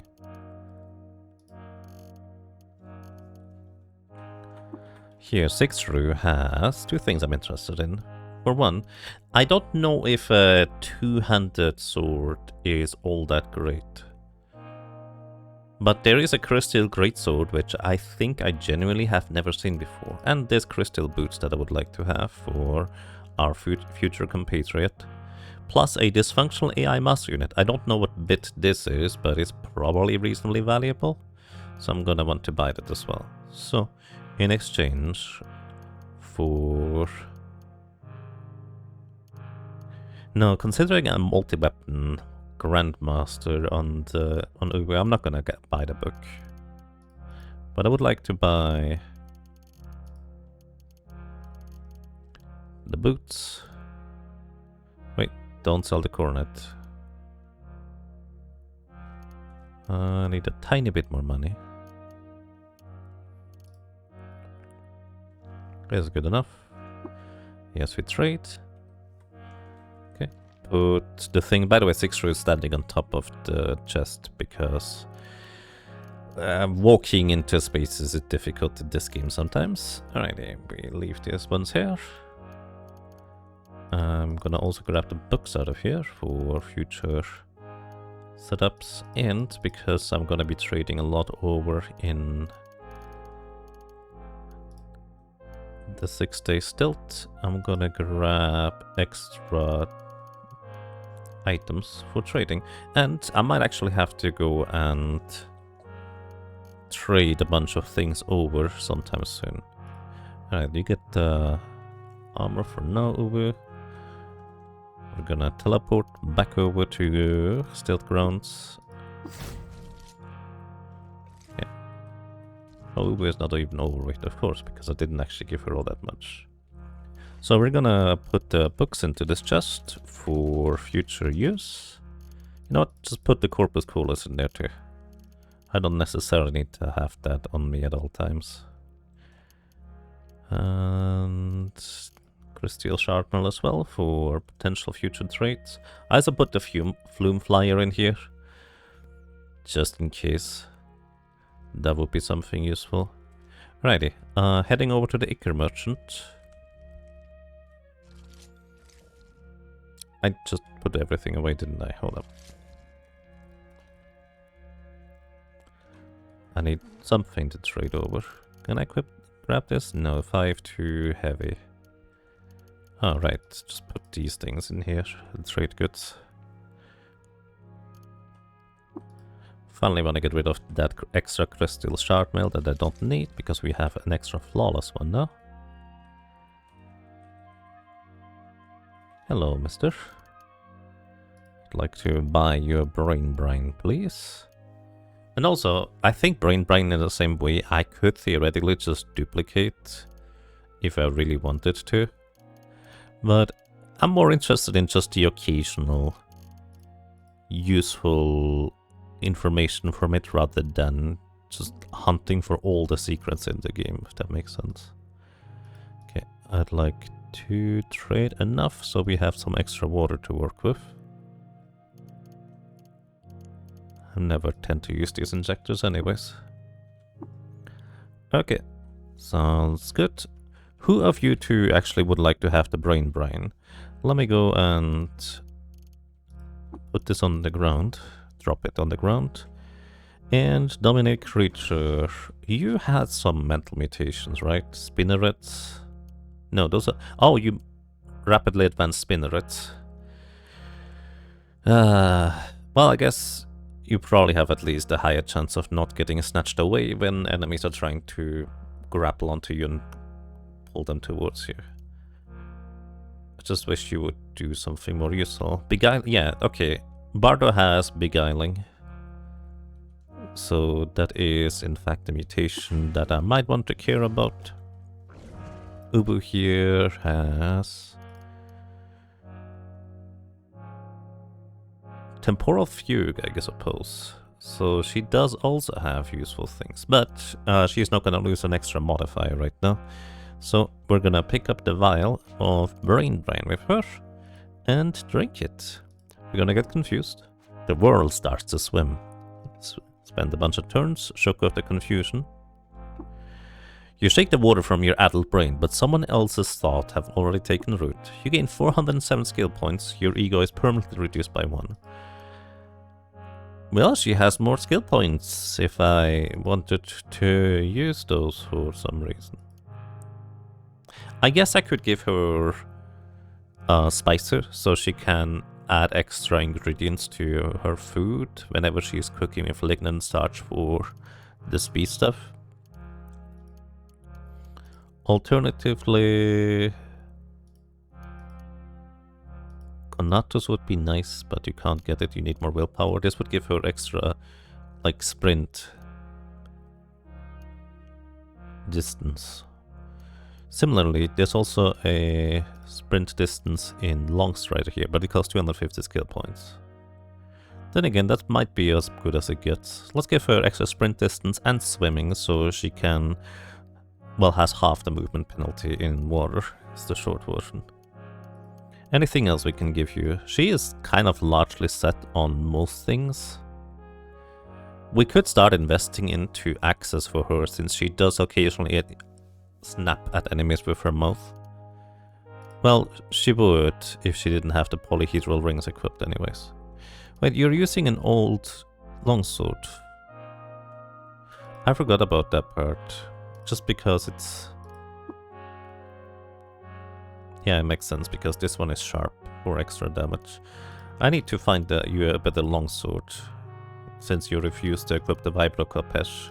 Since I guess the Vibro Kopesh has like worse stats unless it's active, but you have to have it equipped in order for it to be active to begin with. But yeah, I'm gonna save the skill points here for that. Alright, not the most useful result from the Brain Brine, but I'm also not complaining. I think that's quite alright. Okay, and back to the grind I go. I'm looking for one more polymorphic gel or something else before I duplicate bookbinders. Teleporting over to Japan, start running back to the 6-day stilt. Notice some ruins nearby. I would like to investigate. Ebony Zone Biped. Ooh, there's books here. Very nice, good start. Ooh, this looks to be a lot of books. Like a lot of books. That's great news for our future friend. Although, well, it might take a while until we get to our future friend to begin with. Let's see if we find anything else. This is just some salt rock, so it is super easy to dig straight through it with our current claw mutation of level 4. Both specimens take offense. Watch and read anything you've donated. Rifling through some random trash on the ground. I often don't even see the trash before my character just rifles through it anyways. Alright, that's everything here. Good result. Back at the stilt, I'll tell you if I find anything interesting. Notice some more ruins nearby. We find Mabazor Precinct. There's just some random silver laying around on the ground here, and tinkering box. Basic toolkit. Some bits for tinkering. Another weird artifact. A recycling chainmail. Huh, that's interesting. Recycling basically allows you to recycle the water in your... Let me grab this. The water in your body gets recycled. Basically, you accumulate pee water and clarify it with the recycling chainmail. Or recycling anything, really. That is kind of how I at least expect this to go. Also, we picked up a random weird artifact somewhere. It's an electrified metal folding chair. When powered, this weapon deals 1 additional electric damage. Why would... Okay, I'm not questioning it. This cave's so cut. Anyways. Back to the grind, telling you if I find anything interesting. We're all the way in the southwest here. We noticed some more ruins. Discovered Biped Village. Ooh, it's mushrooms. Don't walk too close to them. I mean, they are friendly towards us, but I think they're still gonna puff on us, even if they are friendly. Are we allowed to grab the items? The game will tell me if I'm not. Oh, okay, I can just grab these. So it just happens to be a village where also spore colonies have taken root. We're overburdened, predictably so. Apparently I drank all the water from the recycling mill already, while just running around. I'm not gonna give you the Eigen rifle, I'm gonna equip it. Are these heavy? Only 1 pound.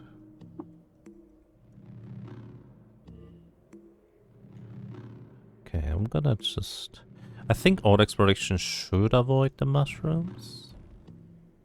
Yeah, it walks around them if it sees them. But that's kind of the big if. You need to be able to see the mushrooms in order for that to work. A wine weep. Okay. This thing is now generating wine if we ever want to pick up some wine.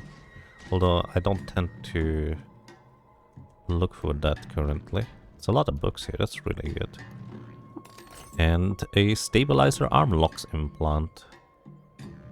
For the purpose of determining your accuracy with ranged attack, your agility is treated as if it was 6 points higher, basically +3 to hit. That seems really good, actually. We just stomp through the wine puddle, of course.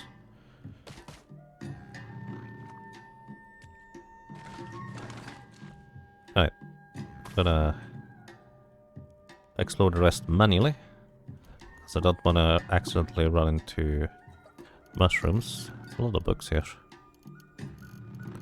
You can hold these and the chairs.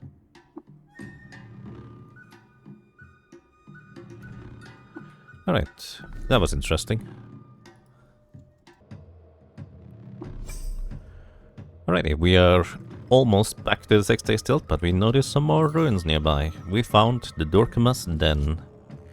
There's a bunch of dawn gliders and Gush just kind of welcoming us to this new place. These are burrowing Gushlings, which is why they initially disappeared. Of course, the dawn glider do not like to be attacked, predictably so. What are you guys attacking in here? The cats are friendly, but the spiders are not. What's this? A guard caravan figurine plus 100 reputation with merchants. I believe this is also worth quite a lot of money. For what it's, well, worth. So, rifle through trash. Rifle through trash. I need to do this manually because the spiders are long and the auto exploration stopped because there's spiders that are running away from us over there. There's some books, that's really nice.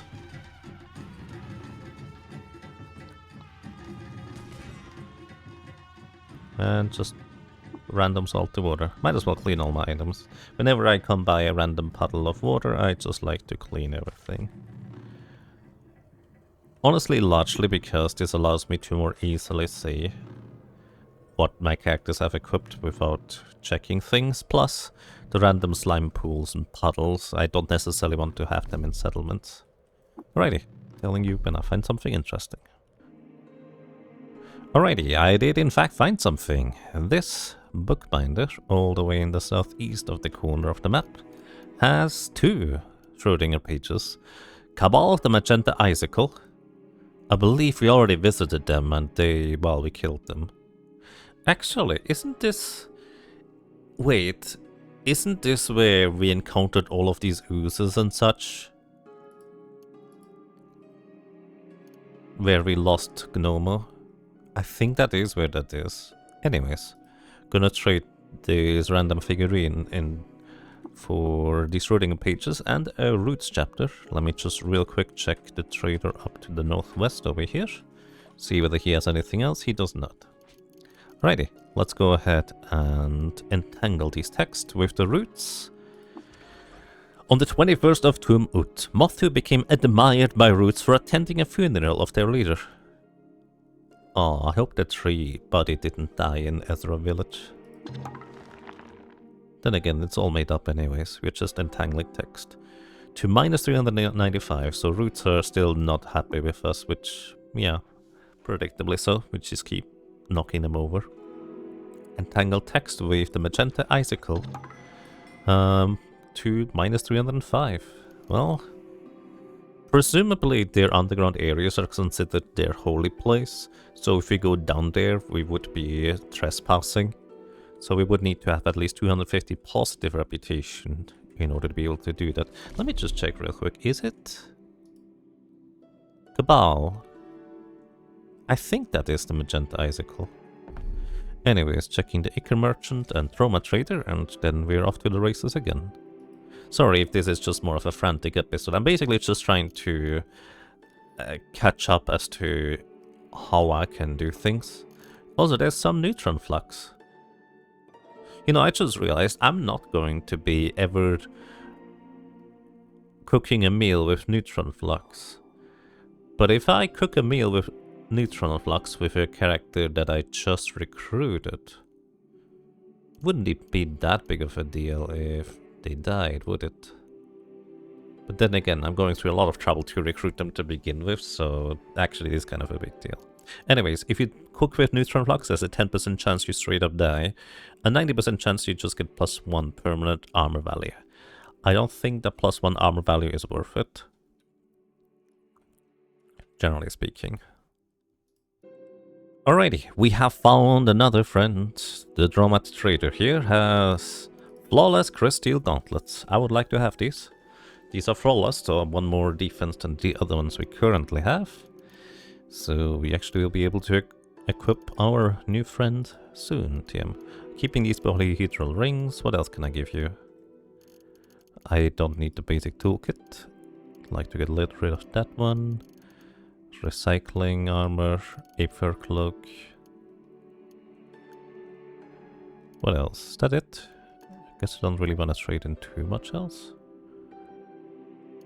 So I'll have to dip into the other stash of things.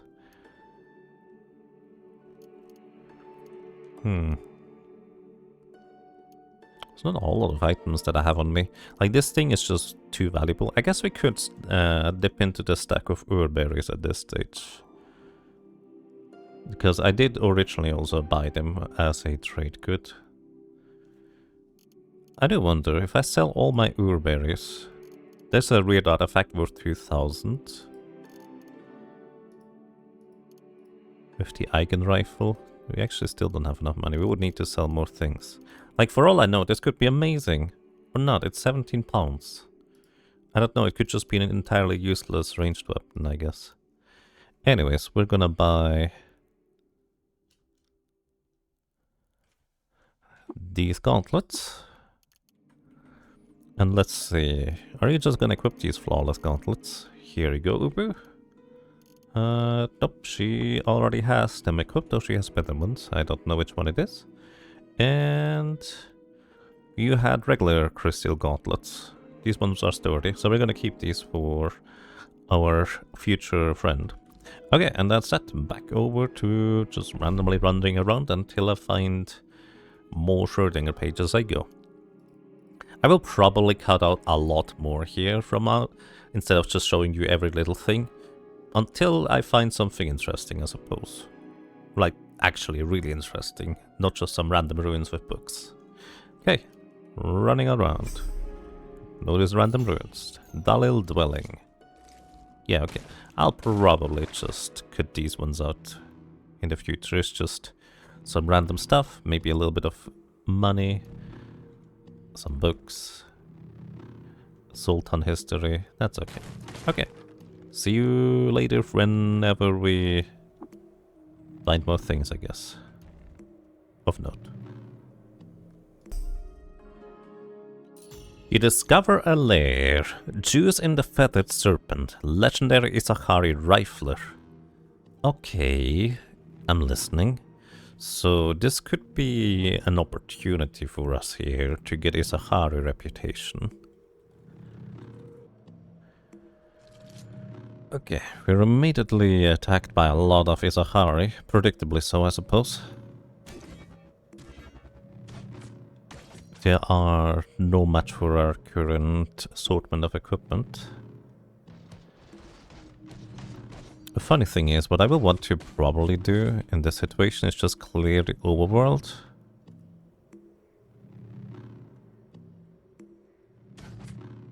And my goodness, they're just cleaning up like crazy.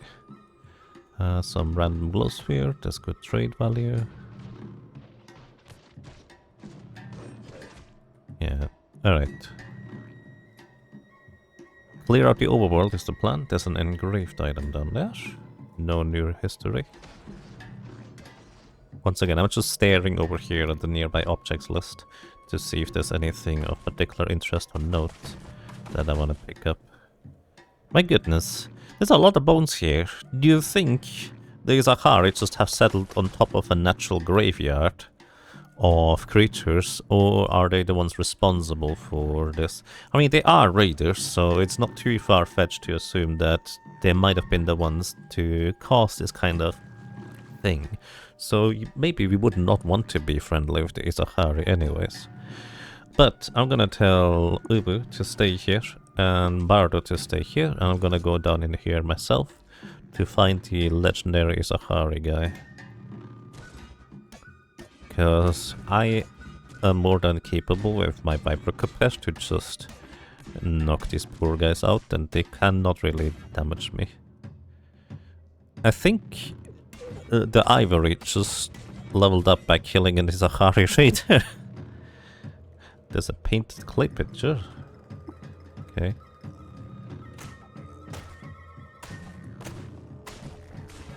You know, I can punch through the wall. In case you're curious, I need to look at the Jilted Lover and then attack it in order to be able to attack it instead of going through. I think the seed spitting line just leveled up. They seem to have trouble with some wheat in their lair here. Guys, I can help you if you just stop attacking me, but I have such a bad reputation with them that they're just not willing to communicate at all, which, you know, it's reasonably fair. It's not like I'm showing a ton of mercy towards opponents for the most part. Let's scope this Ahar rifle. How heavy is this? 15... wait. Scope, this weapon has increased accuracy. I actually don't know how good scoped is.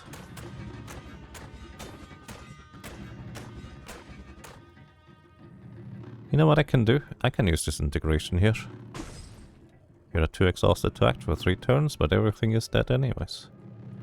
I don't get to use this integration usually because I don't want to use it when my other compatriots are around, which is the same reason I'm not using Temporal Fugue anymore. I don't want my clones to be using this integration. I'm gonna go out of my way and set up a test character where I have this integration. Oh, I'm famished. Make some food then. Jerky. I'm gonna set up a... Oh, I was inspired. I forgot. Rip. Oh well. I'm gonna specifically set up some disintegration character at some point to test whether AI control characters are willing to wait until it's fine to use that, or whether they're just using it. I guess I could try and observe enemies. The other enemy only had us in range though last time we checked, so please stop grabbing onto me. And again, I could just disintegration. Too exhausted to act twice. This guy also just threw a poison gas grenade, which is arguably the thing that would deal the most damage to me. Ooh, there we go. This is a Lover's Blossom. This can be a random drop from Jilter's Lover. It's very rare from what I can tell. But these are an ingredient for making Uber-Nostrum injectors, which is why I'm so interested in them.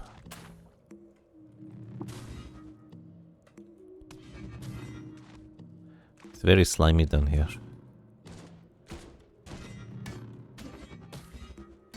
Bunch of chests. It's kind of weird being able to just walk through here normally and actually fight normally, because, you know, I'm not usually capable of doing that. I guess I'm just gonna drop the flaming bronze dagger. Why did I pick that up anyways? I examined them, but I didn't mean to pick them up. Hulkan Injector, I guess. How much does Hulkan Injector increase my strength by? It's like +3 if I'm not mistaken. Yeah, well, it's a 6 strength, which is +3. +2 temporary hit points. Reduce movement speed. You cannot feel pain. You are immune to fear. Honestly, remembering that this makes me immune to fear would probably be a good thing in the future. If I'm scared. Basically, when you're scared, you're usually running away from the target that made you scared. But not always. You sometimes get occasionally turns where you can still act. And that is when I should be using one of these Hulkan injectors. I just don't tend to remember that this is one of the things they can do, because I just remember them being relevant for gaining extra strength, which I'm not that interested in random things. Okay, you have force wall. That is very inconvenient. I think I'm attacking the wall instead of the raider.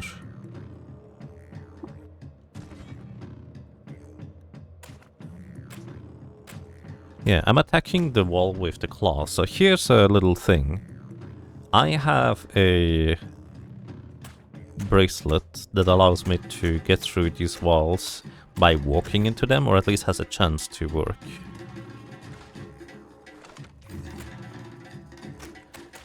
You're just gonna be really annoying, aren't you?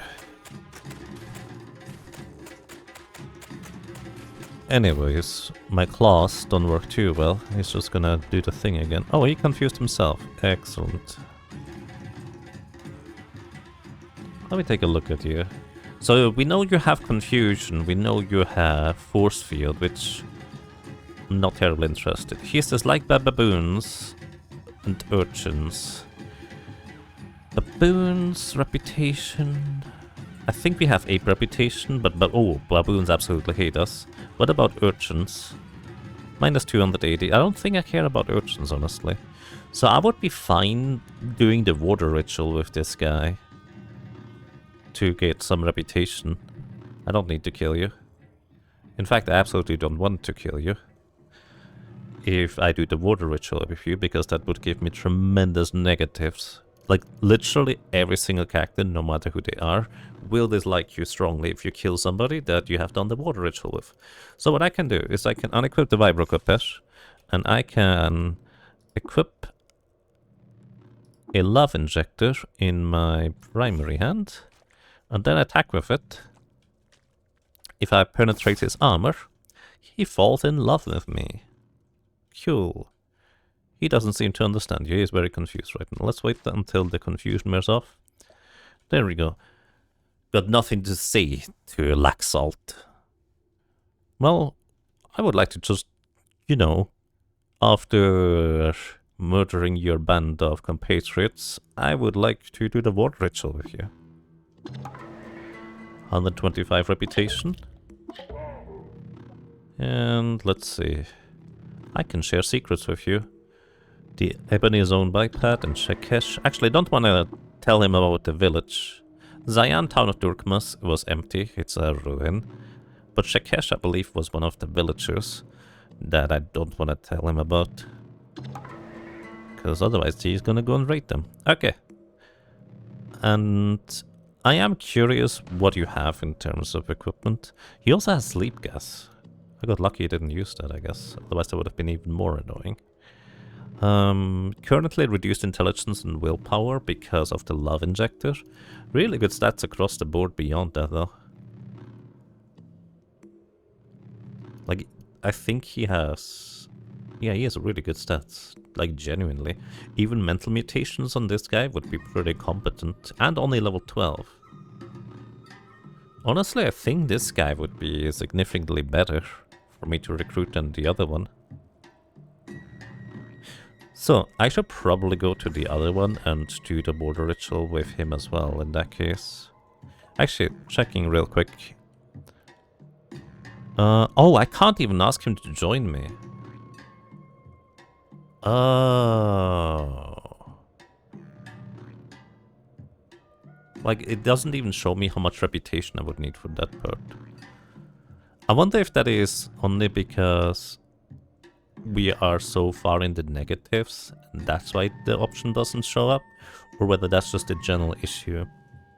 Ooh, that would be inconvenient. That would be very inconvenient. Anyways, I'm gonna tell you to stay here, because I don't want to fight you anymore, so we're just gonna run out of here. And I think that was mission kinda successful. I also learned something that is a bit concerning, I suppose.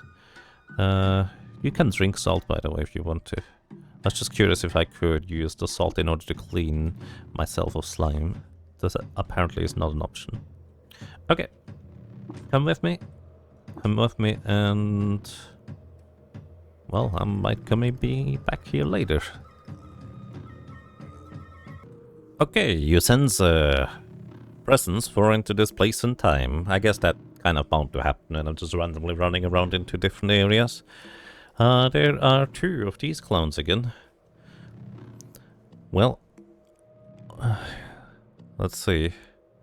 The zone of upper written N, extra dimensional gold for Gurt Warden and Esper, and this one block of upside down question mark and light. I don't know what these characters are called, sorry. Oh, this guy is using lasers.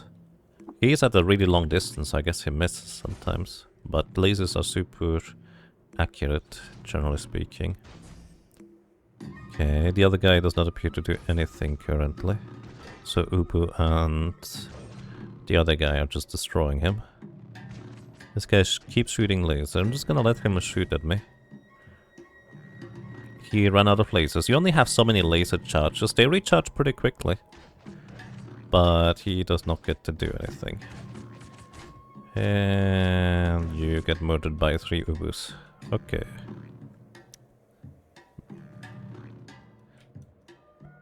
Kinda like before there... Oh, did your weapon just disappear? Yeah, it just disappeared. Kinda like before. It would theoretically be better if I were to be the one to defeat these guys, because it would allow me to potentially gain extra permanent ego boost from having defeated some psychic assassins. But it's always kind of dangerous to try and fight these guys to begin with. Let's see. One is coming over. Alright, you're using lasers again. Just gonna have Ubu charge at you. You can see Ubu is absolutely fast at this point. She's just murdering this guy. The other guy is also shooting laser at me. And Bardo, you can hit this one. Oh, he has seeds like a regular seed sower. Ooh, time dilation. I don't like this one bit. We're gonna activate the ontological anchor. And now you have my time or quickness reduced by a fair bit. Now again, I would like to be the one to defeat this guy. We could arrange it. You guys are... Oh, actually, I'm still affected by time dilation. Why? He's dismembered. I thought ontological anchor would help against time dilation. It did previously. Maybe it doesn't help against it if you are already affected by it. At least that's the best idea I have for how that may or may not work. Anyways, he did. And he left his left hand behind. Kinda curious that their items appear to disappear when you kill them. Also, deactivate the ontological anchor again. That is... okay, I didn't realize that. I should activate the ontological anchor as soon as we get any aspects. In case you were doing, or wondering what I'm doing, I'm walking around the outside of the 6 days still. Hey, there's a... Oh, these are not friendly. Why are you guys not friendly? Renowned honey-loving bear, because we're not friendly with bears, I guess? Oh yeah, actually pretty terrible reputation with bears. Hated by oozes. Hated by villagers of Ted, don't know what they are. Hated by the wardens. Ah, I would love to be friends with bears, but you're hated by oozes. You know the oozes that murdered Nomo? If we get better reputation with the oozes so they don't attack us in sight, that would be very, very desirable for us. Anyways, in case you're curious, I'm just walking around the 6 days still because I cannot find the stupid Roma trader. I have no idea where he went. He's just gone.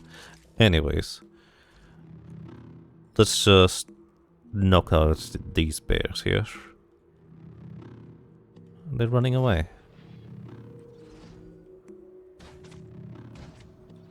Okay, now they are engaged in combat with us. Alright, Ubu, go and deal with the bear, please.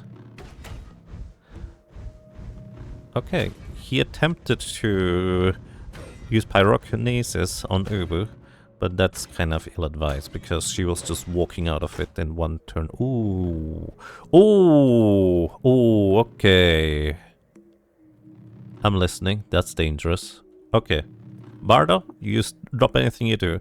Hit this feral law. And this thing is still fine. Okay, the reason why this is so dangerous is because these things can spawn exploding puff smokes. I think what I should do is I should try to make my way as quick as possible to the edge of the map. So I'm gonna release adrenaline in order to increase my quickness. I'm just gonna move south. South. South. Yikes, that's a lot. We do have some fire resistance. How much do we? I have heat resistance, 39. I'm good, I guess. But this is not going to be fun to deal with. That is literally one of the worst case scenarios on how to encounter something like this. My goodness. Because if we just attack one, all of them explode. So I would like for you to move away. All the way over there, Bardo.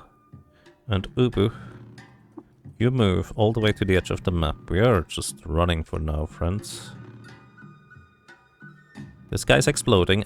So I believe they only specifically explode in a 3x3 radius around them. So this guy was literally gonna just chain react everything. You have also at least 2 turns to go. Oh. This guy also can spit slime as well, which I guess would be nice as a companion because you would be able to not slip on slime. Okay. Bunch of these flowers. You take 8 damage from the tumbling pot explosion. It still damaged me, huh? It's not much damage. Right, Ubu, you can go back to try and hit him before he does burgeoning again. It's only 3 of them, so for now we might be okay to just continue. In fact, maybe what I should do is maybe I should use disintegration.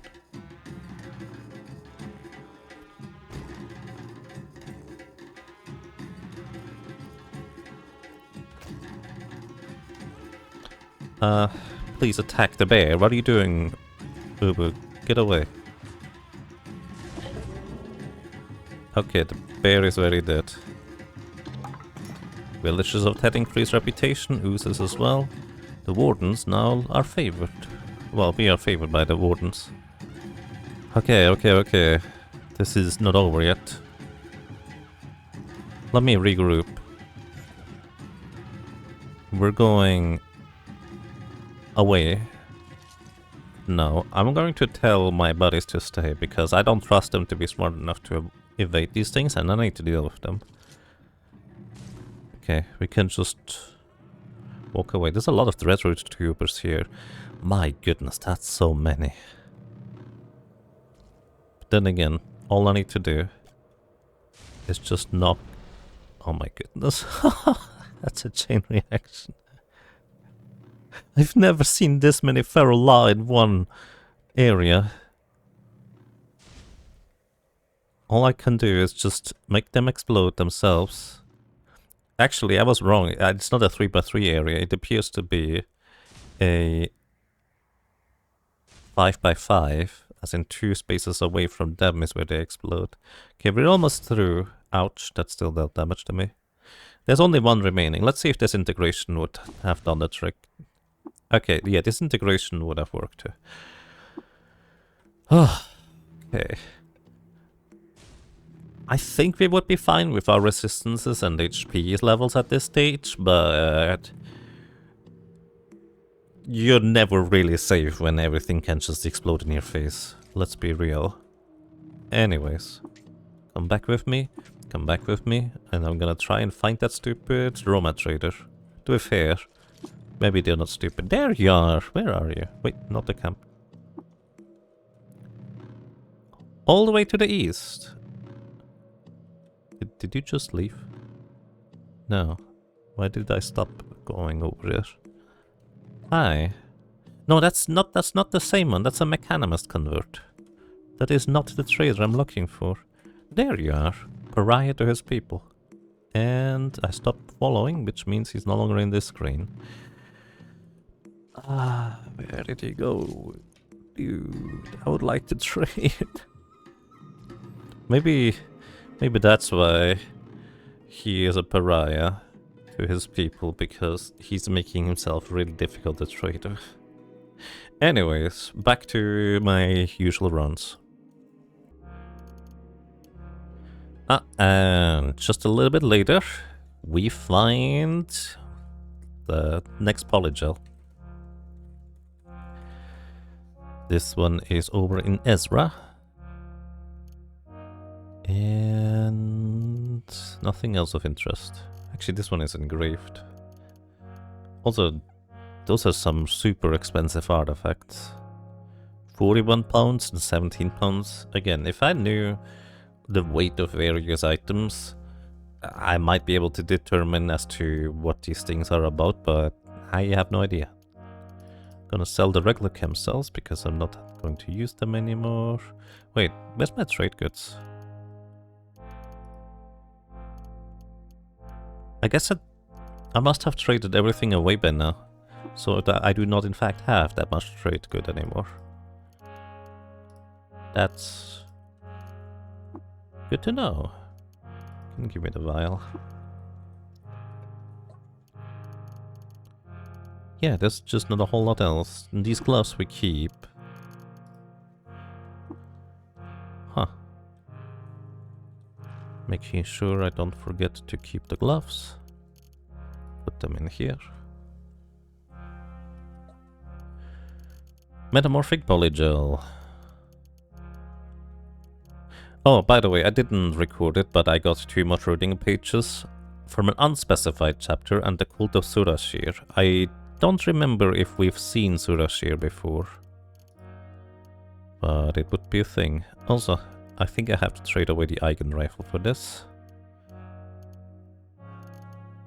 And probably need to go and get some more water in the meantime. Yeah, we have 5 metamorphic polygel. Now the thing is, what I can do is, theoretically, I can sell this cloning draft. This cloning draft is worth 1,188 each. And if I just multiply them with each other, that also gives me a tremendous amount of money. Maybe that's gonna be the easier way. I was gonna just go out and raid random goat folk villages, but maybe just generating value out of nothing is the easier path at this stage. You know what? Let's do it. Let's get the metamorphic polygel. And since I'm running back and forth anyways, let's do this.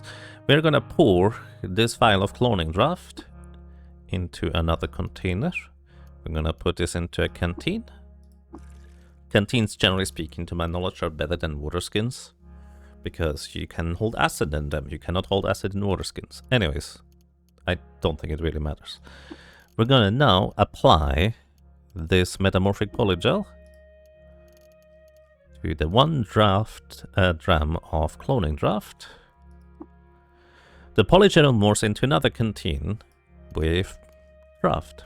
So then we pour this into another container, into the other canteen with cloning draft. There's now 2 in there. Then we use the polygel on it again. Where is it? All the way at the bottom. And now we make 2 drams of cloning draft. Pour this into another container. Now we have 4 in this one, and we're gonna duplicate it again. You can see where it is going. The law of... well, I have absolutely no idea what the law is called. But basically, if you just multiply something by 2 many times over, you just end up with a tremendous amount of it after only a few steps. And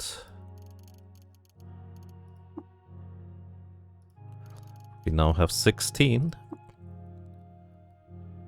Pour into another container. And now we can have 32. Now, I think what I want to do is I want to get 1 more, so then we have exactly 64 drams of cloning draft. And the nice thing about the cloning draft is also that I don't need to worry too much anymore about dismemberment on my allies, as long as it's not their head, I guess. Because we can use cloning draft in conjunction with convalescence over in Bethesda's Susa in these regeneration tanks in order to regenerate limbs as well. So this also kind of doubles as that kind of trade good, if you will.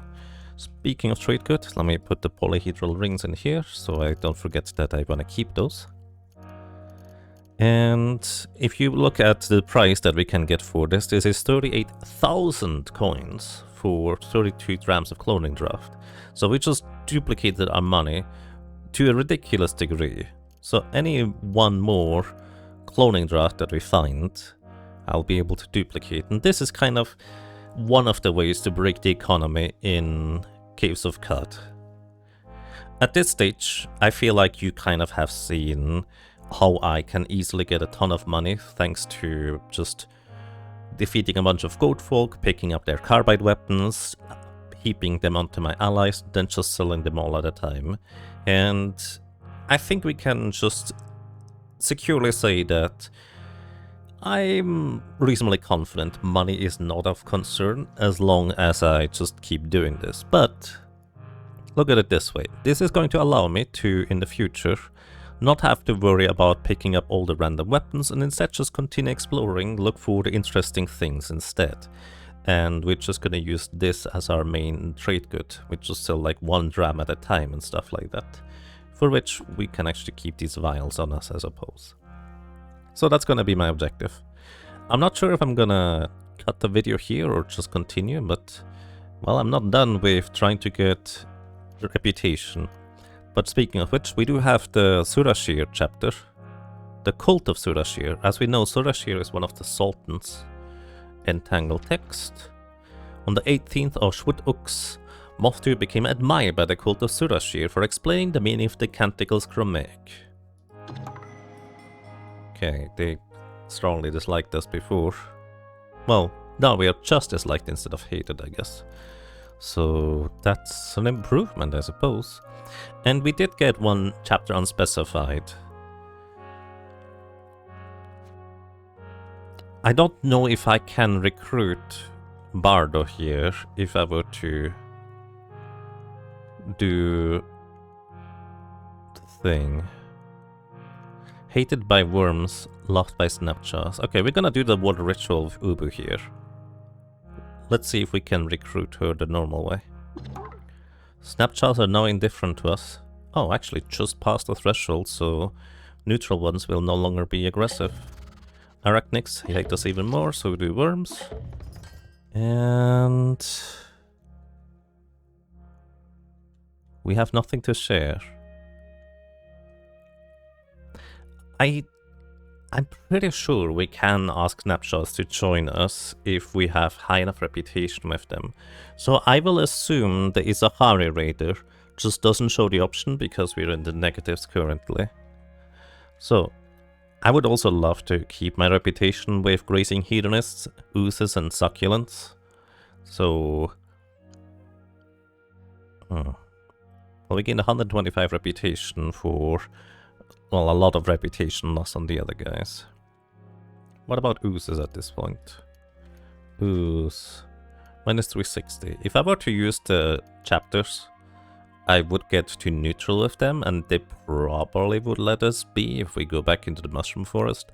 But I'm not going back into the Mushroom Forest for a while until I have a new friend to assist me. And again, Snapchat reputation might be the way to go, or the other one. Okay, anyways, continuing on until I find something more. You discover a secluded workshop. Do you want to investigate? Sure, why not? We're all the way over here, by the way, in the salt marshes. Namet, legendary gunsmith. Okay. It is in a low-level area, so I wonder whether he has any higher-level weaponry that we would be able to acquire. Also, as usual it seems, whenever there's like a friendly trader kind of creature in the vicinity, we tend to not grab anything from tables or anywhere else either, so not sure there's much of a point in me exploring this, aside from just trying to find the staircase down into his lair. So I'm just gonna go down. There's the staircase. Let's find him. Hello. There's some big worms. And some other big worms. This one is neutral towards us. Oh. And there's a random Templar Squire. He's very wounded. He might be getting murdered by Namet. Oh. It's a hired guard Templar Squire. Weird. Okay. Not complaining, just confused. Hi. Namet, legendary gunsmith. He is loved by the Merchants Guild. Oh, is that what the Merchants Guild is about? The legendary smith. Disliked by the cult of the coiled lamb for refusing them artisan guns. Oh. He does have a bunch of slender, masterwork, lacquered, engraved, Reshef history. Yeah, none of these I'm particularly interested in, honestly. It's interesting that he's here, but I'm also... well, I don't need anything from him. Oops. So I'm just gonna stop destroying his lair and continuing on. Alrighty, back over at the 6-day stilt at the Equer Merchant. He has some Sunslag for sale. I would love to have that. We also got a bunch more books along the way. And, well, at this stage, let's see. How much is one dram of cloning draft worth? Let's pour. Make sure to not drink it, otherwise I'm gonna make a duplicate of myself. Pour it into another container, the vial, 1 dram. Hi, how much would you... Okay. Basically we just trade almost evenly with, for the Sunslag and the thing. Sounds good to me. Immediately drink this. This is the second one we're drinking. This gives permanent plus 1 quickness. 1 quickness is not a whole lot to have, but if we just add more and more of these, then it's gonna be more and more in the grand scheme of things. Which honestly sounds like a good deal to me.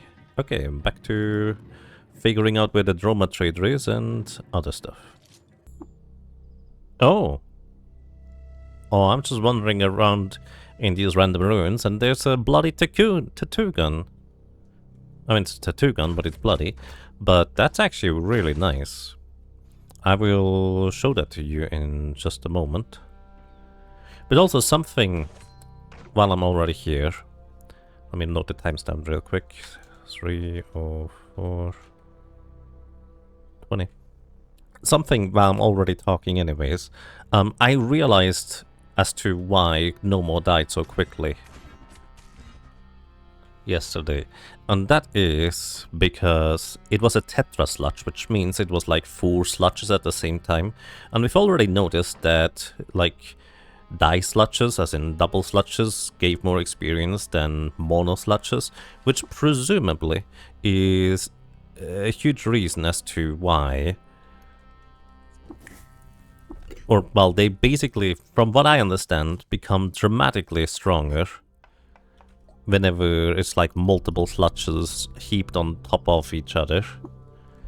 And that's probably what happens, so we just have never really fought a Tetra sludge, like a one-on-one battle. I'm frozen solid, great. And that's why we ended up just losing Noma, because I didn't realize how much of a threat like these sludges were. But it feels like considering that we were faring quite fine against die sludges and I think even the occasional tetra sludge, I feel like their power level must like double every time they gain like the next stage. At least that's kind of my impression. Anyways, as you might have noticed, there were some snapshots over to the east, which means they are no longer hostile towards us intrinsically, which is a really good thing for later down the road, even if we don't go for more snapshot reputation at this point anymore. So, what the tattoo gun does is, well, something I'll show you once I get back to the stealth grounds. So give me a moment until I'm done exploring stuff. Alright, in the underbelly of these ruins, I found this guy over here. This is Caw, the songstress, brooding downglider. Loved by birds and unshelled reptiles, hated by the children of Mammon, beetles and fungi. So I guess I'm not gonna get much bird reputation because we're gonna knock this one out too for the extra reputation. For, well, the things we, I guess, care about. We're not as liked by birds. I'm sorry, birds. And unshelled reptiles, I guess those are a lost cause. Children of Mammon, I suppose I don't care about that reputation. I don't know whether beetle reputation does anything for you. But we are favored by fungi now, which means, I believe, even mushrooms that would normally be puffing spores onto us will no longer do so. I'm not entirely sure that's true, but I think that is what favored does for us, now that we're favored by mushrooms. So functionally, unless we happen to be in the area that the mushroom puffs spores onto another enemy and we walk in the spore cloud, we should not be contracting any fungal diseases. At least, I think that's how that's gonna work. Anyways, back to the 6-day stilt in 1, 2, 3. Okay, back at the 6-day stilt, here we are. And let me go ahead and grab my... I thought I had ink. Did I never grab a water skin with ink? Nope, apparently I did not. Okay, let's see if the Ichor merchant on the east has some ink.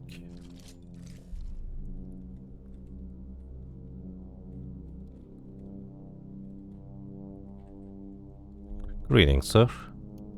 Do you have ink? You have 2 drams of ink. That's good. Don't need more than that.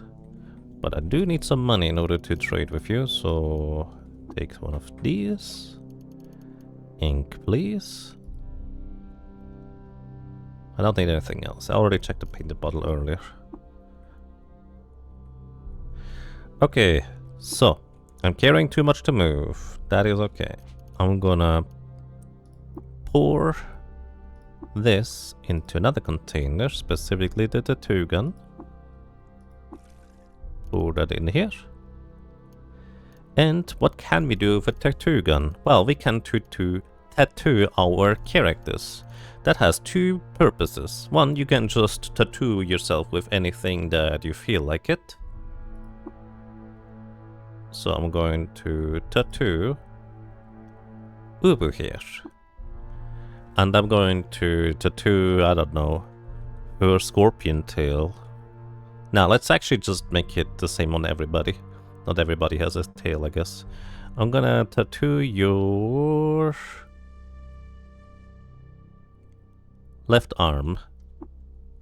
And describe your tattoo. For example, a tiny snail. What do I want to tattoo? I don't know, I'm not particularly creative. A smiling frog. And then we can choose the primary color, which in this case you would think, oh, frogs are green, but this is kind of part of the reason why I would love to, well, I wanted to get a tattoo gun since a while, because I would like to not be green anymore. I'm going to turn her main color to be gold, and the secondary color black. You tattoo a smiling frog on Ubulu's feet, on the left arm, and she is now black and gold, which is much easier to spot among vegetation and forest than the green was previously. And that's kind of the main purpose as to why I wanted to tattoo her. I'm gonna tattoo your left arm as well, and what? I misclicked. Tattoo Your left arm. A smiling frog. This is kind of our, like, band thing. And I'm gonna leave him in white. And... actually, golden red, maybe? No, I want to have an easy way to distinguish the two. And white, honestly, is a good color to see on any background, so white is fine as a main color, and... black weaponry? Nah, gold is okay. White and gold, so you kind of are distinct from regular snapjaws as well. Okay, and... you know... if they get a tattoo, I feel like it's only fair that I need to get one to tattoo myself. My left arm is smiling for... What? I was starting to write. Why did it stop that? Left arm is smiling frog. Okay. We're gonna make our main color still be white. Again, this is easier to see, and the secondary is gonna be gold. Kind of starting to get a similar theme with everybody in a sense. Okay, I'm carrying too much to move, that is fine. Actually, why am I carrying that much to move? What did I pick up? Oh, I've picked up an engraved stun rod apparently. That's not the only thing. Why am I so heavy in general? I got an elder flambeard gland. When did I pick that one up? And a bunch of raw worm meat. That's pretty heavy. So I'm gonna give you all my water for now. Let's head over to the campfire and preserve the food. When you just do random exploration, your character of course just butchers all sorts of creatures along the way. So of course...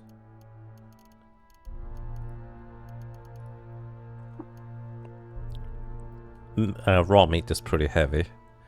Okay, that was kind of all I wanted to do for now. Let me go and find the Droma traders, see if they have anything. I will report back to you when we do find anything more interesting at this point. Where are you, sir? Where did you go this time? There you are.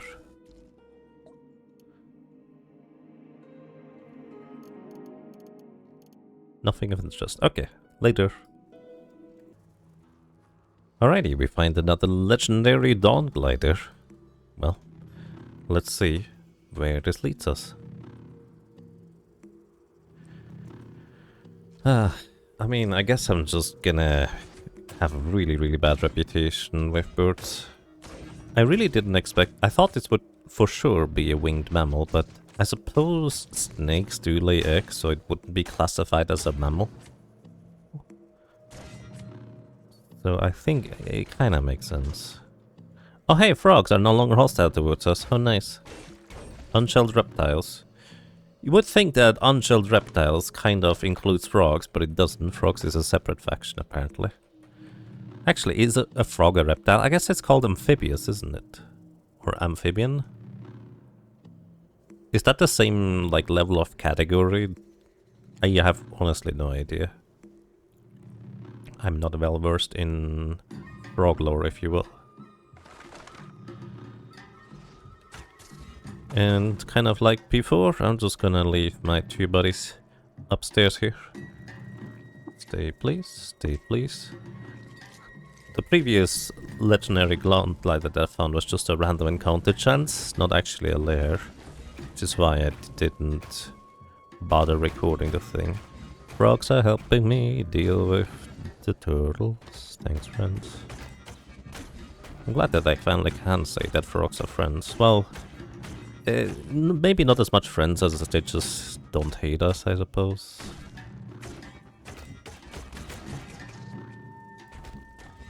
Okay, there's another layer down. There can be multiple legendaries, generally speaking.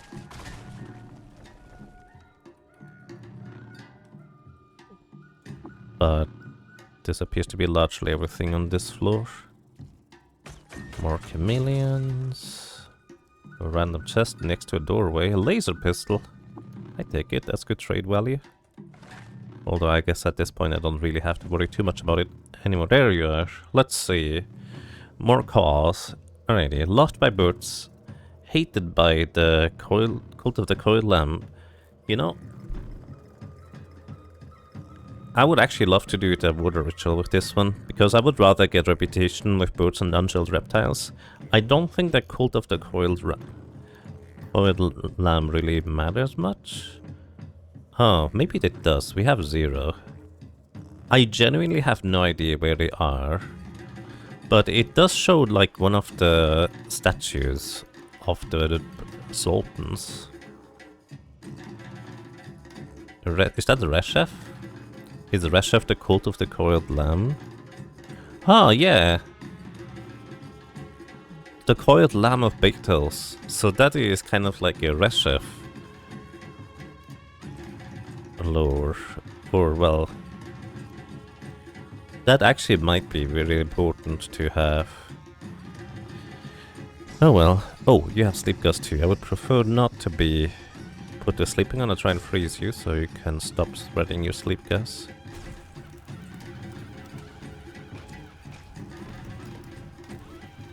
Are you fighting the frog or something?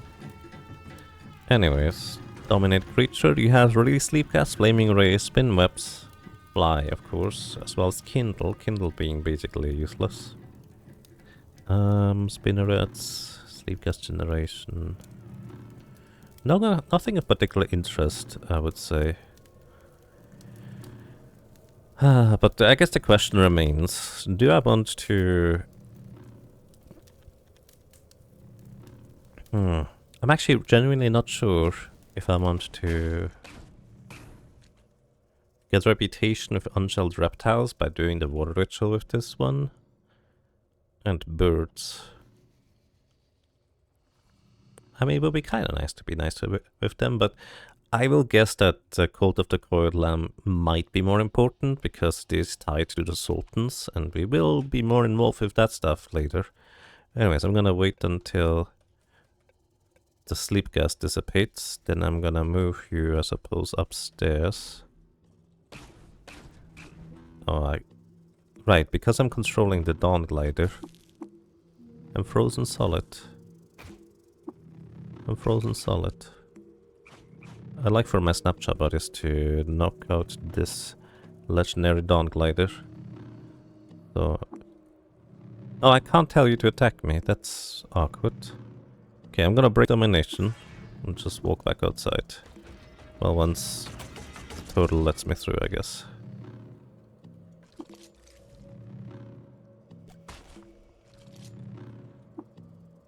Oh no. No! Oh, the bug happened! I might alter 4 here. Okay, so, what happened here is that I was controlling another creature that was not allied with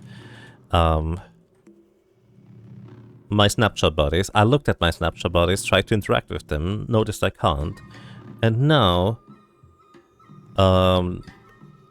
while they're technically not hostile towards me, well, they are even technically friendly, I would need to proselytize them again, because they lost their status, so to speak.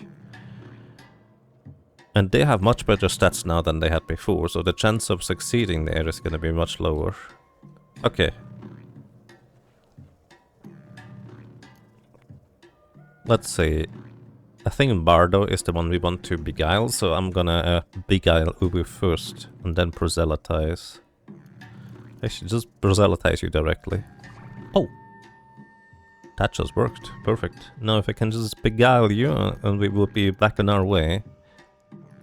Alright, we're good. Whew. False alarm. Come on, friends. Now I can tell them to join. So I suppose this is kind of what happens when that bug happens. So don't control a creature and go back to where you left your friends. Level, I suppose, is how that works. Anyways, we have a Dawn Glider to ask to perish. Kinda cruel, isn't it? We're now despised by birds and unshelled reptiles, and the cult of the coiled lamb has increased in reputation for us. Okay. That's all. Back to grinding. About 7 minutes later, back at the 6-day stilt over here, this Droma Trader friend has more metamorphic polygel, and you kind of have probably a pretty good idea on what I'm gonna do with it. So we just need to be able to afford it for now. Let's see, how much does the laser and floating glow sphere and all that stuff sell for that I randomly ended up picking up? Is it enough? Oh, actually, the laser pistol by itself is almost enough, so I can keep these. Alright. Yes, please. Thank you very much, friendly Droma Trader. And with this, we apply this to our canteen of 31 cloning draft. And we pour this into another container. We have now almost a full canteen of cloning draft worth of trade goods. That is a ridiculous amount of money. Let's put it this way. So, I'm pretty much not going to worry about money problems at all anymore. And one thing I would like to do in order to speed up the grind here a little bit with the bookbinder friends is we're gonna duplicate them. This guy has nothing currently. Let me check whether this guy over here has anything of note. Ah, yes, he does, in fact. Unspecified chapter, perfect. Ubu is now no longer green, by the way. And it will need a little bit until I get used to that part. Just gonna grab the water we picked up along the way. Buy this straight up for water. Give Ubu most of the water back. So he just can hang on to it. And we now have a few entangleable texts, if you will. We have fish chapter, might as well entangle this. On the 12th of Uru-Ux, Moth 2 became admired by fish for respecting the sanctity of the burial site of the fish, I guess. Well, we are not quite favored yet, but actually getting close. Winged mammals is also a chapter I'm really a big fan of finding a winged mammals chapter, because this one, being friendly with winged mammals, is fantastic because there are certain bats that permanently drain your stats, and those are among the winged mammal factions. So I just don't have to worry about them trying to sap my stats or of my buddies. That would be quite fine. On the 13th of Iyur-Ut, Moth 2 became admired by winged mammals for saving one of the young from drowning. That is something I would do, to be fair. Even if it's entirely made up and just entangled into the history of Cut.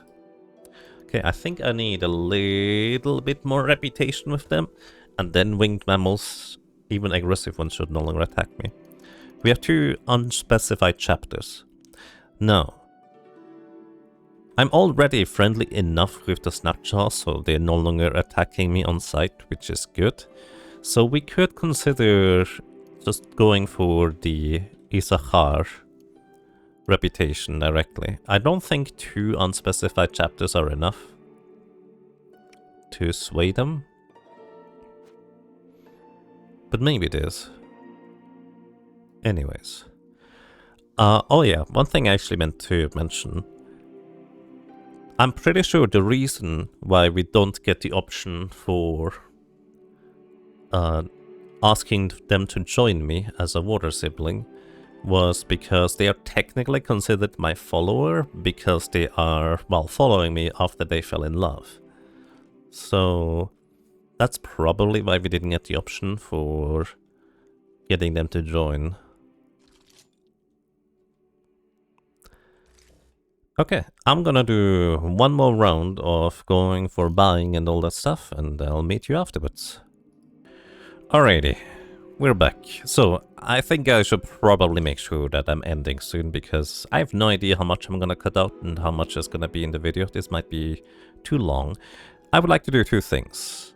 I would like to duplicate our bookworm traders. So I'm gonna tell you to stay, tell you to stay. And basically, the way you do this is as follows. You pour cloning draft nearby on the trader that you want to duplicate. 1. Make sure you press 1. And then what happens is a grotesque protuberance swells from the bookbinder's back as she begins to bud. Wait a few rounds.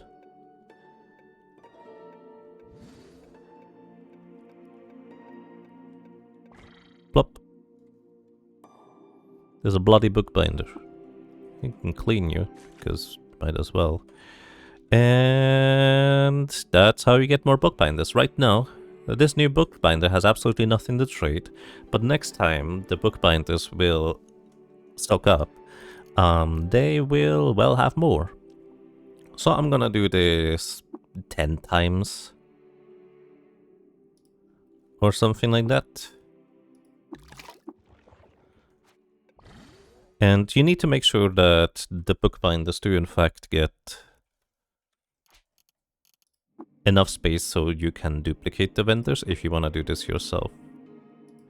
And this is basically just for me to not having to spend as much time resetting until I get some more books that I would like to have for good reputation. Pour it nearby. 1 ram, yes please. Wait again. I'm just gonna repeat this.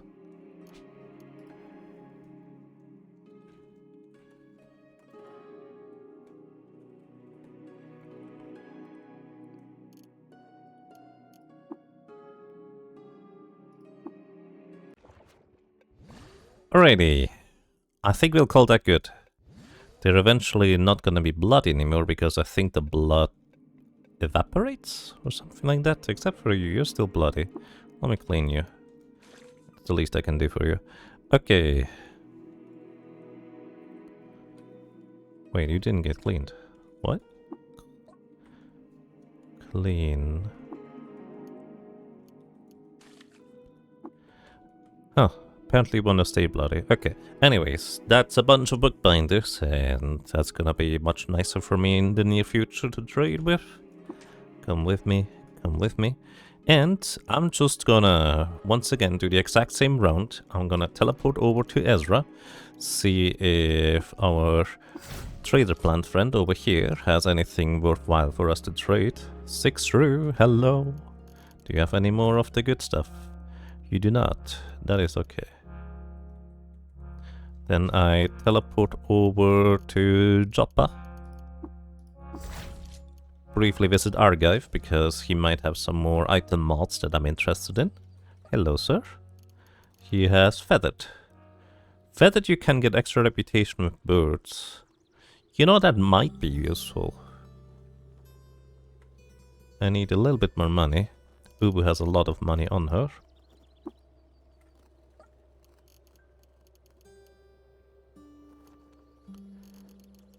Like to buy the feathered mod. Thank you very much, sir. And then we start walking. But what we're gonna do is we're gonna walk by the Isahari Raider. Where is it? Locations, lairs. Isahari Raider. We don't need this one anymore. Where's the other Isahari Rifler? I think we were going to probably recruit the Rifler. So I currently have an Isahari Sunwhale equipped. I actually bought one from a random Dromat trader. And I think they should no longer be hostile towards us with the +2 and the reputation from having this equipped. Just in case, I'm gonna tell my buddies here to stay. And let's see. I'd like to go downstairs, yes. Okay, I cannot check for points of interest, because there was that many just now was. I think this is where I left them. Did they move? Okay, they're not hostile, that is good news. There you are. Are you hostile? You're not hostile, that's very good for us. And you are water bonded with him. Okay. Let me actually water bond again. I have a secret to share with you. Ah, there we go. We need 50 reputation. Okay, oh, he can't grant me any more reputation. Okay, so we only need 50 reputation in order to ask him to join us. So, let me mind control him real quick to see what he has. So he has sleep gas generation, which we have to turn off, otherwise it's gonna put my Snapchat buddies to sleep. Confusion, force wall, and these stats here. I'm gonna take a screenshot for myself, because I think his stats are overall really good. And despite it being a rifler, I would just turn him into a melee fighter. He does have absolutely no skills invested anyways. 560 skill points. Alright. Let me head over to the other place. My goodness. Everything's so slippery in this slime. Alright. Come with me. Come with me. And we're heading up north. Another lair discovered. Legendary Scorpiok. Okay. Don't tempt me. Or do. Listen, I just wanted to briefly go and recruit a potentially Zahari Raider as my future friend, but wouldn't it be fun to have a Scorpiok? Now, these guys have innate stingers with poison that can paralyze. So, genuinely, a Scorpiok would potentially be much more interesting than a Zahari Raider. Even though they can't equip weapons in their hands, they would be using short blades for their claw, long blade for their tail, and I think they can bite as well for like an axe face as well. So they are not particularly good in terms of single use stuff, unless I were to like... Well, basically, he wouldn't be the cudgel master that I'm hoping for, is what I'm trying to say here. There is the staircase down. Hello? Bardo? Where are you? I don't know where he went. Okay, Boo Boo, you stay here. Bardo, you stay here as well, and I'm just gonna go and explore. I believe scorpions are probably arachnids, if I were to guess, in terms of reputation. Okay, they keep paralyzing me, but I have so much defense that it largely doesn't matter. And chances are high I wouldn't have good reputation with them anyways to be able to recruit them, unless I use Beguile, which again kind of leads back to the previous idea of what if I just recruit Bardo or Ubu through water rituals instead. I might do that. Whip up a meal, don't care what it is. I'm pretty sure it's arachnids for these guys. This is a slumberling over there. There's also a lot of Gush down here. Wouldn't expect Gush to be part of the arachnid family, but I guess it kinda makes sense. They look a little bit like creepy crawlies as well.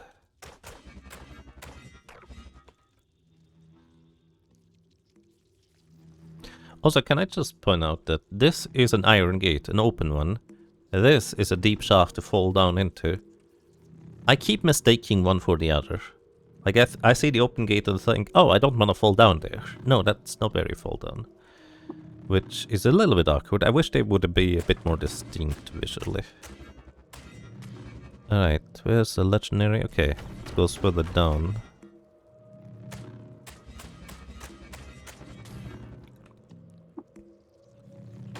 Nice spell with inspiration for Mouth Mother. My crystal gauntlets are correct, which means they have -1 armor for a short while. The crack will eventually wear off, which is kind of weird that it's a temporary status effect. But I'm also glad I don't have to just keep repairing my equipment.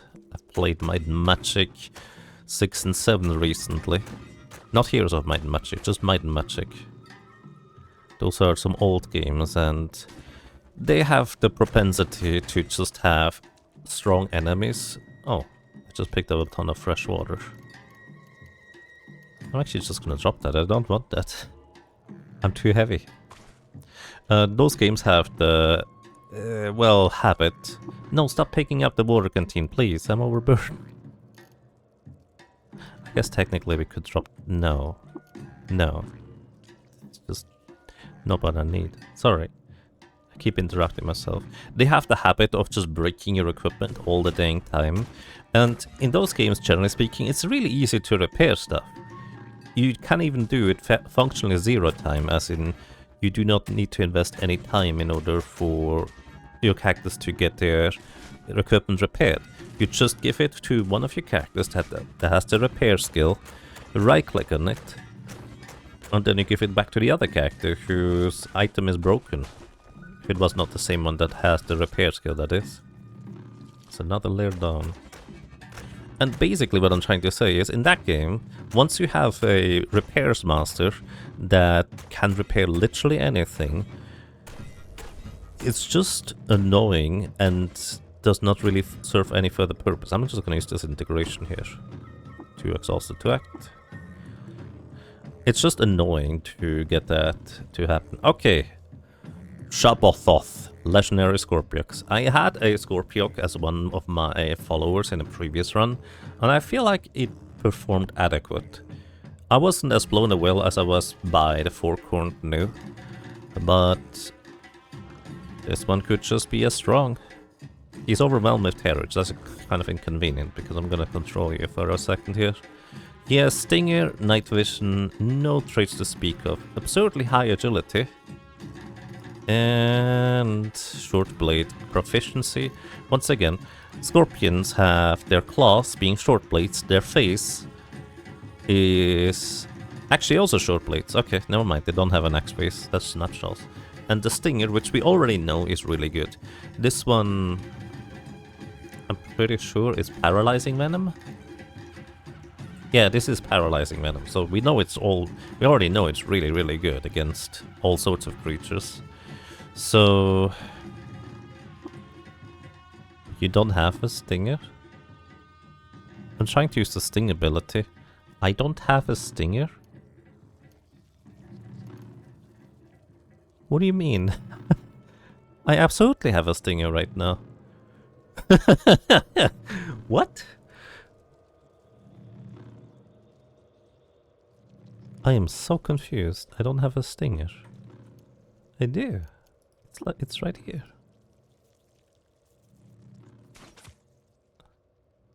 See, I attack with my stinger right there. Maybe it means more like there's nothing to sting rather than not having a stinger. Anyways, let's take a quick look at this one. Loved by arachnids. Yeah, it is arachnid fraction. Disliked by the flock of Soren, hated by worms. Do I care about worm reputation? I mean, it would be nice, I guess. The flock I've never heard about. Basically deciding whether I should kill her or water bond with her. -5 reputation with a flock. I have absolutely no idea where they are.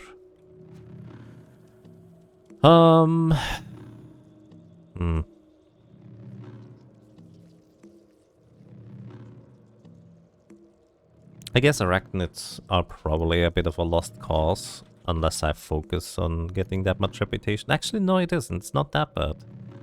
If I were to water bond with them, I would get out of the disliked ratio. Yeah, I would rather water bond with them, so...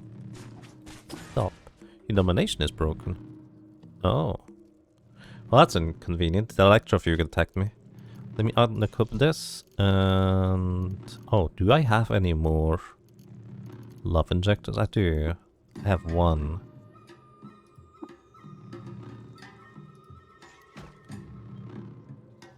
Menacing stare on the Electrofuge. Okay. Buddy, I need to hit you so I can water bond with you. Come on, buddy.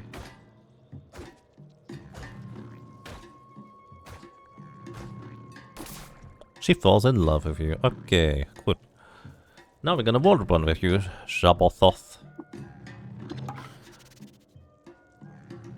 Increase to... Oh, I thought it was minus 300, not minus 500. I completely misread that number. Oh well. I guess I don't really care. Or you could teach me lunge, that's kind of fun. Anyways.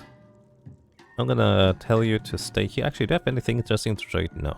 I'm gonna let you stay here. I'm not gonna invade onto your territory any further. And live long and prosper. Just a random Scorpiok chasing me there. Again, Scorpioks do have a really good natural weapon with the Stinger.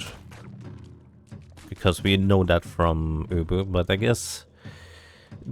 Again, they're not just as overwhelmingly powerful, it feels like, compared to other friends. Okay, now let's hope that we... Okay, they can still come with us. Good.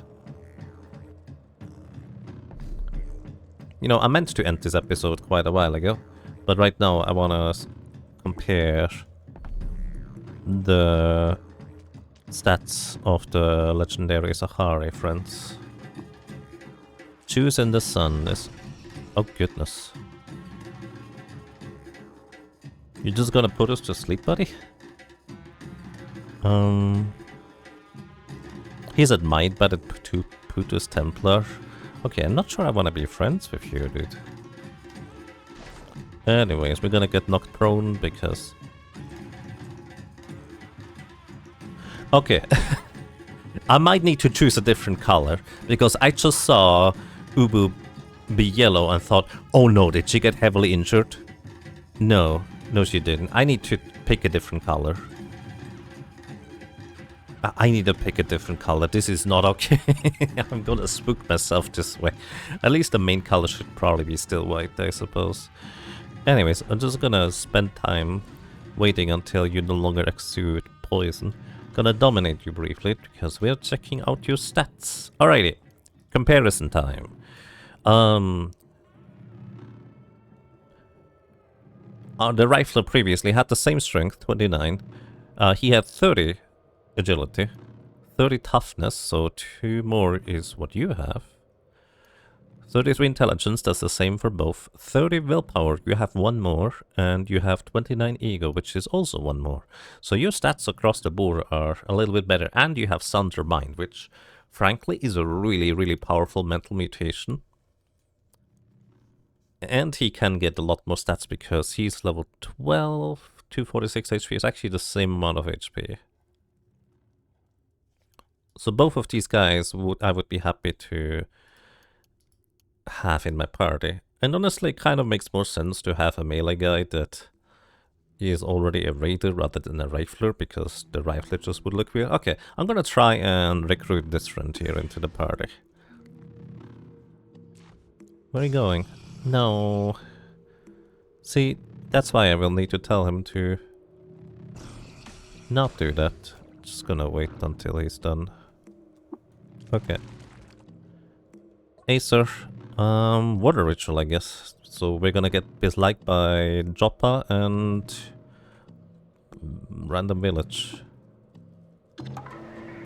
Tribe increased by 125 to 75. Putus Templar increased reputation. Don't care. Joppa decreased by 100. And despised by the flock of Naravasuro, whatever that means. I have a secret to share with you. The lair of a legendary dawn glider. Sure. And the Siam Hamlet Dumish. That is just... Actually, not the dawn glider. Sure, why not? Okay. Water Sister, I would like for you to join me. Bloody wet juice in the sun joins you. Okay. Water Sister, so she is now part of the party. Sweet. She does not have any attachment coming with her, so we don't have to tell them to stay. And let me get back to the 6-day stilt real quick, because that is where I have my tattoo gun. Let us tattoo some more things. Get...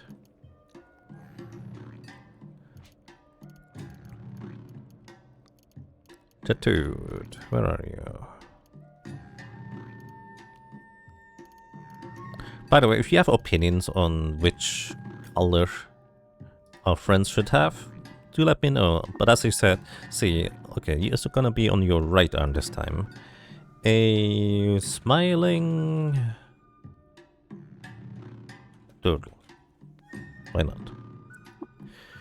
But as you can see, gold is not a good idea because our characters turn green, or our allies turn green, and then yellow, and then red, and then deep red whenever they are hurt. So I would prefer for her to just, I guess white baseline is likely a good choice.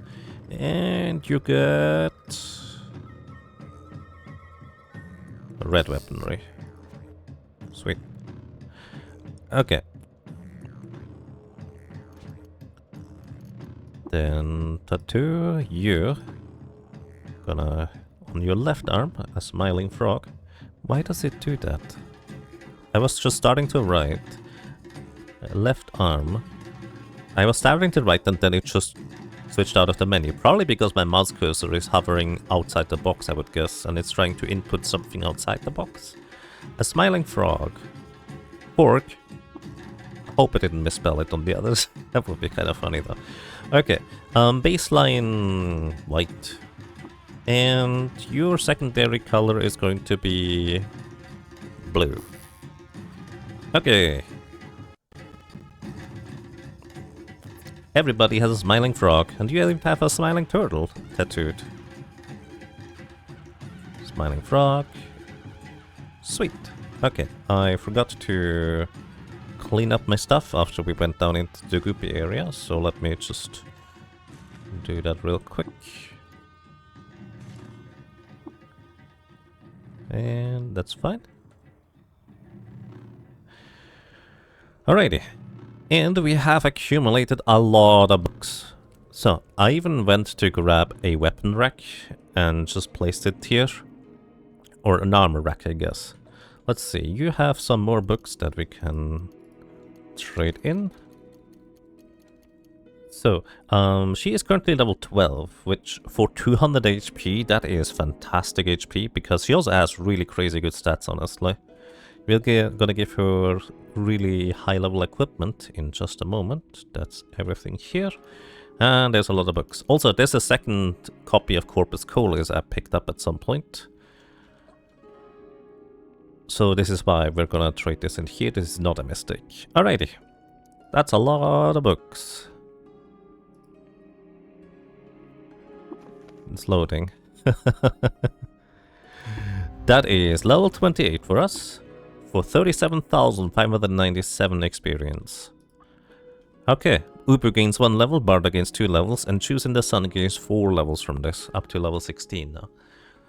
Now, if only we could trade in Reshef lore, we would get even more levels in the experience, but I think this was really, really successful now. Let me go ahead and make sure I don't forget the equipment.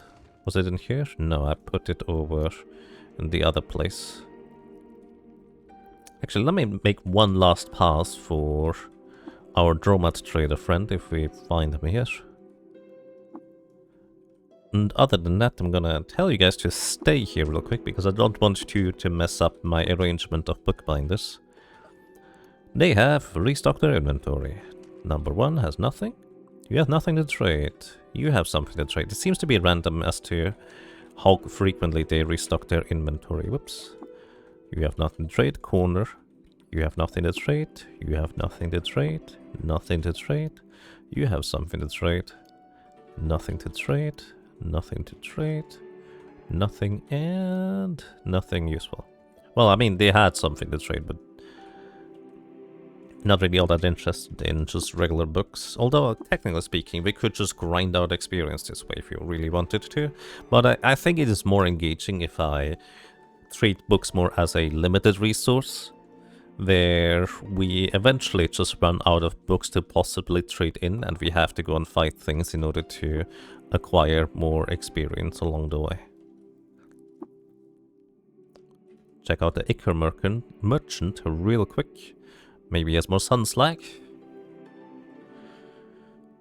And if he has the explosive stuff, I would take one as well. He does not. Okay. go back to the arrival location. Is the Droma trader here? No, where are you? Just gone. It doesn't exist anymore. Oh, sorry. Broke down by the fence by accident. Wait, no, you are here. Look, the Dromat guard is running over here. There you are. My goodness. Why are you hiding so much? Flawless crystal gauntlets. Do we need flawless ones? I know we have crystal... I'm pretty sure flawless ones would be better. I do plan on making him an... Oh, he has more polymorphic gel. Okay. That is fantastic news. Pour into another container. Let's sell the glass bottle because that weighs 2 pounds. 5 pounds actually. Sell this. I'd like to have the flawless gauntlets and metamorphic polygel, which means we could just duplicate this even more if desire arises for some reason.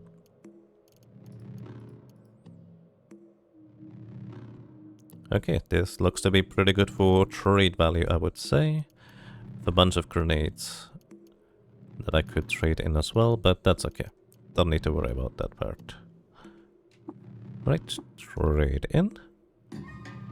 We have the things, then... Now I need to learn which one is Ubu. That is Bardo. Ubu is red now. They might have just switched colors, didn't they? Maybe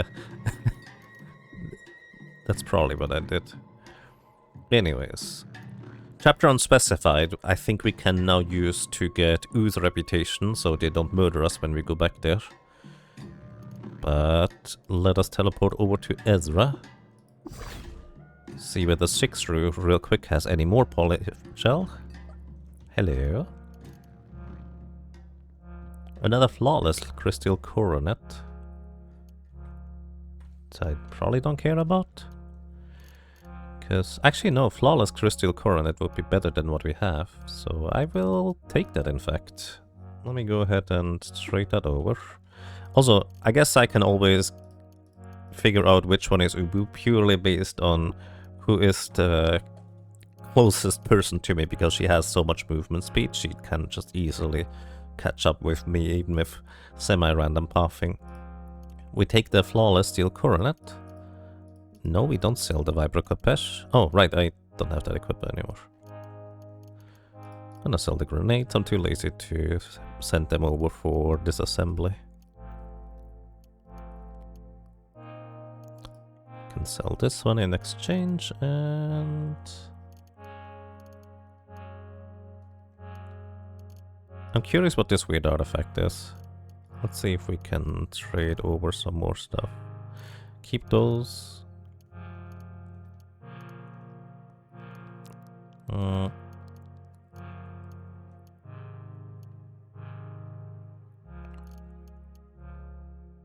I would need to pour another dram over probably. So I guess we're not gonna buy this right now. That's okay.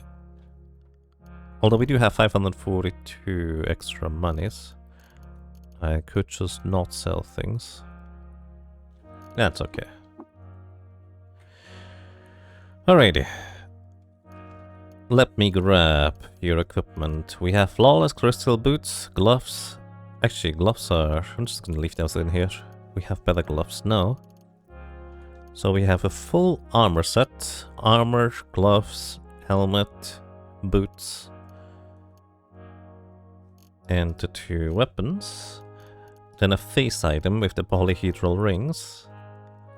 Then I probably forgot something in the meantime. Oh yeah, we don't have a back slot, but we'll get to that. So you get these. Face item with the polyhedral rings. And you're also actually pretty strong in terms of, well, pure strength. So I can give you the fresh water to hold until I need it. Then the 2 maces. And you equip everything. Sweet. That is exactly what I was hoping for. Now, dominate creature. Choose. Should I call her choose? I feel like that can be misinterpreted as the word Jews.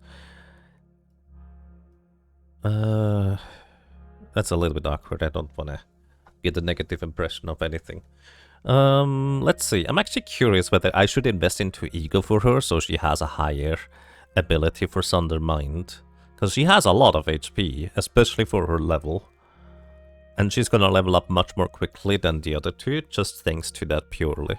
She also has 20 armor value. Wait, what is your baseline armor value? It's 0? Are you sure? I guess this is 4. Plus 4 is 8. Plus 7 is 15. Plus 4 is... Yeah, actually no, she has 0. That is just straight up 20 armor value. Okay, you need the back item and maybe a floating sphere or something. Also, 4 mutation points. Let us give her a new mutation. Yes, please. Let's see. We have heightened hearing, electromagnetic pulse, and electrical generation. She could disable nearby artifacts, which I guess my melee fighters are mostly fighting without any artifact stuff, so using electromagnetic pulse on enemies could theoretically be good.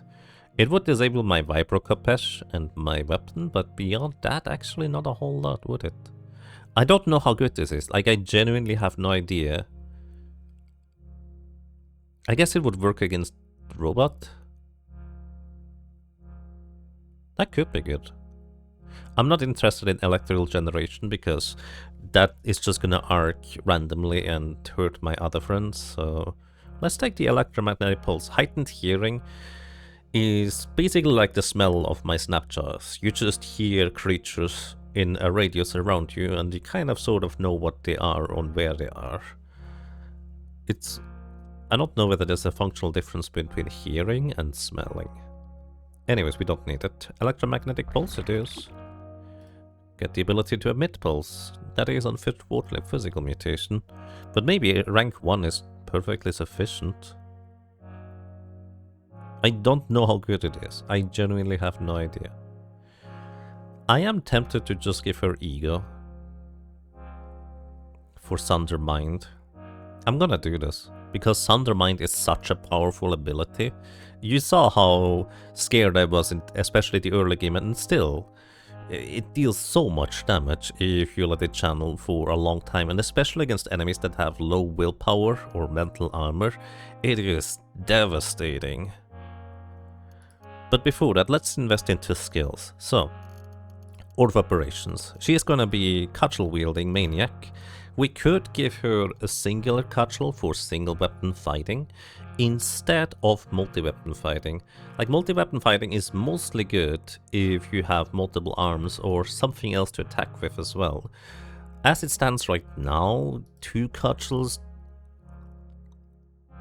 with multi-weapon mastery are probably about as good as 1 cudgel with single weapon. But we can always get a mutation with multiple arms, I guess. Or something else, like a stinger or something. So I'm actually inclined to still go towards multi-weapon. Anyways, we get cudgel proficiency to our raider friend. By the way, in case you're curious, normally you can rename companions, but legendary ones don't want to have their names changed to my knowledge. So I can't just give her a different name, so... Her name is currently Choose in the Sun. I might just call her Sun or something like that, although that's another word, my goodness. What's a good name for this character? Let me know if you have ideas. I might just call her Raider Friend. Okay, we're gonna give her Bludgeon. Once again, this has a chance to daze opponents, and if you daze dazed opponents, it will stun them. Which is absurdly powerful. I'm going to give her multi-weapon fighting as well. For Flurry, Flurry is an active ability that allows you to attack with all currently equipped weapons at the same time. So basically it's a guaranteed attack with all weapons rather than just a chance. Multi-weapon proficiency means that in your offhand weapon, you now attack with a chance of 35%. I think 15% is baseline, plus another 15%. which should get up to 50% if I'm not mistaken. It is indeed. Now Mastery should get up to 65%. Yeah, 65% of the time she's gonna attack with the Crystal Mace, which, if you compare it to Single Weapon Mastery, where is it? Single Weapon Fighting, Weapon Mastery, you always guaranteed make a second strike with a melee weapon. So that overall is kind of a lot better, especially if you have, let's say, a 200 Warhammer or something like that. But honestly, I've never seen a 200 Crystal Hammer, and I don't know if they exist. Anyways, I'm just hoping for multiple arms or some other mutation that she can take advantage of in the future. So we're gonna give her charge, so she can sprint as a priority, which is under tactics. Unlock the tactics ability for 50 skill points. Now we can give her charge, so she can charge into battle. And then with this, she can also have Charging Strike to guarantee start dazing opponents if she hits after a charge. And that's kind of most of the things we can get. We can give her an additional backswing, an additional 25% chance to make another attack with the primary hand specifically. So honestly, cudgels feel like they are kind of really well set up to be used with a singular Great Hammer, but I've never seen a Crystal Great Hammer. And even then, we will get enough skill points on her to be able to potentially skill into single weapon fighting if we decide later on that this is the way to go. Okay, let us level up our other buddies real quick and then we're done for today. We level you up. Bardo. You actually need one more skill point or mutation point. Let's see. I think you were basically done with what I wanted to give you, if I'm not mistaken. Yeah, don't. That's why also I spec'd into tank with him, just because. Oh, you still have that thing equipped. It's fine. Just so he's not gonna get slowed down. And I don't know what else I would want to give him. Self-discipline would be fantastic to give him Iron Mind, but he needs more willpower. So yeah, our Snatcher buddies just don't have as crazy high in terms of stats, but they're gonna get there. Then last but certainly not least, Ubu. White red one now. Did you name your slippers? The Perpetual Clogs of Kava. I mean, that sounds very official, huh? Okay, we're gonna give her more multiple legs, so extra movement speed, which is absurdly powerful for melee fighters. Overall, if she just had like extra arms and double muscled, it would just kind of elevate her to absurdly high levels of power beyond what she already has. Let's see, do you have self-discipline? You already have those. Can we do anything else? You have everything you want. We could maybe invest into poison tolerance, so she doesn't take as much damage from poison. But poison doesn't feel like it's usually much of an issue, so let's give her cleave instead. This way, whenever she attacks with her mouth as well, it's gonna cleave enemies, start reducing their armor as well. And I wonder if the Charging Strike works this way.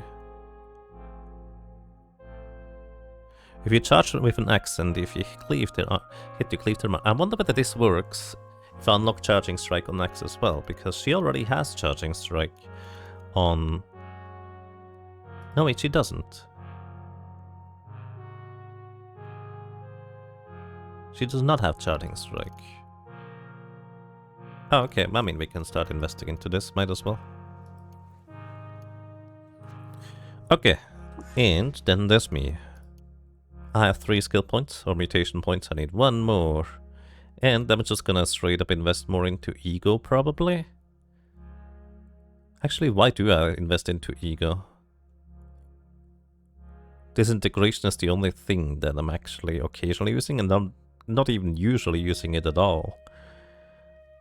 I guess I'm still hoping to get Sunder Mind or lasers. But I guess also simultaneously, there's no reason for me to invest it right now. We can just invest it later. Maybe I'll decide that I really need something here and need 1 additional stat point, so I'm just gonna save it. Okay, I feel like this has been a really long episode, but we have a new friend. We have changed colors a little bit. And next time, we're gonna be friendlier with the oozes and revisit that historic site. Hopefully this time, without getting absolutely murdered, or at least one of us. Thank you so much for watching, have a good time, and hopefully until next time, take care, and have a good night. Bye-bye. Oh god, this is 4.5 hours? That's gonna take a long while to edit.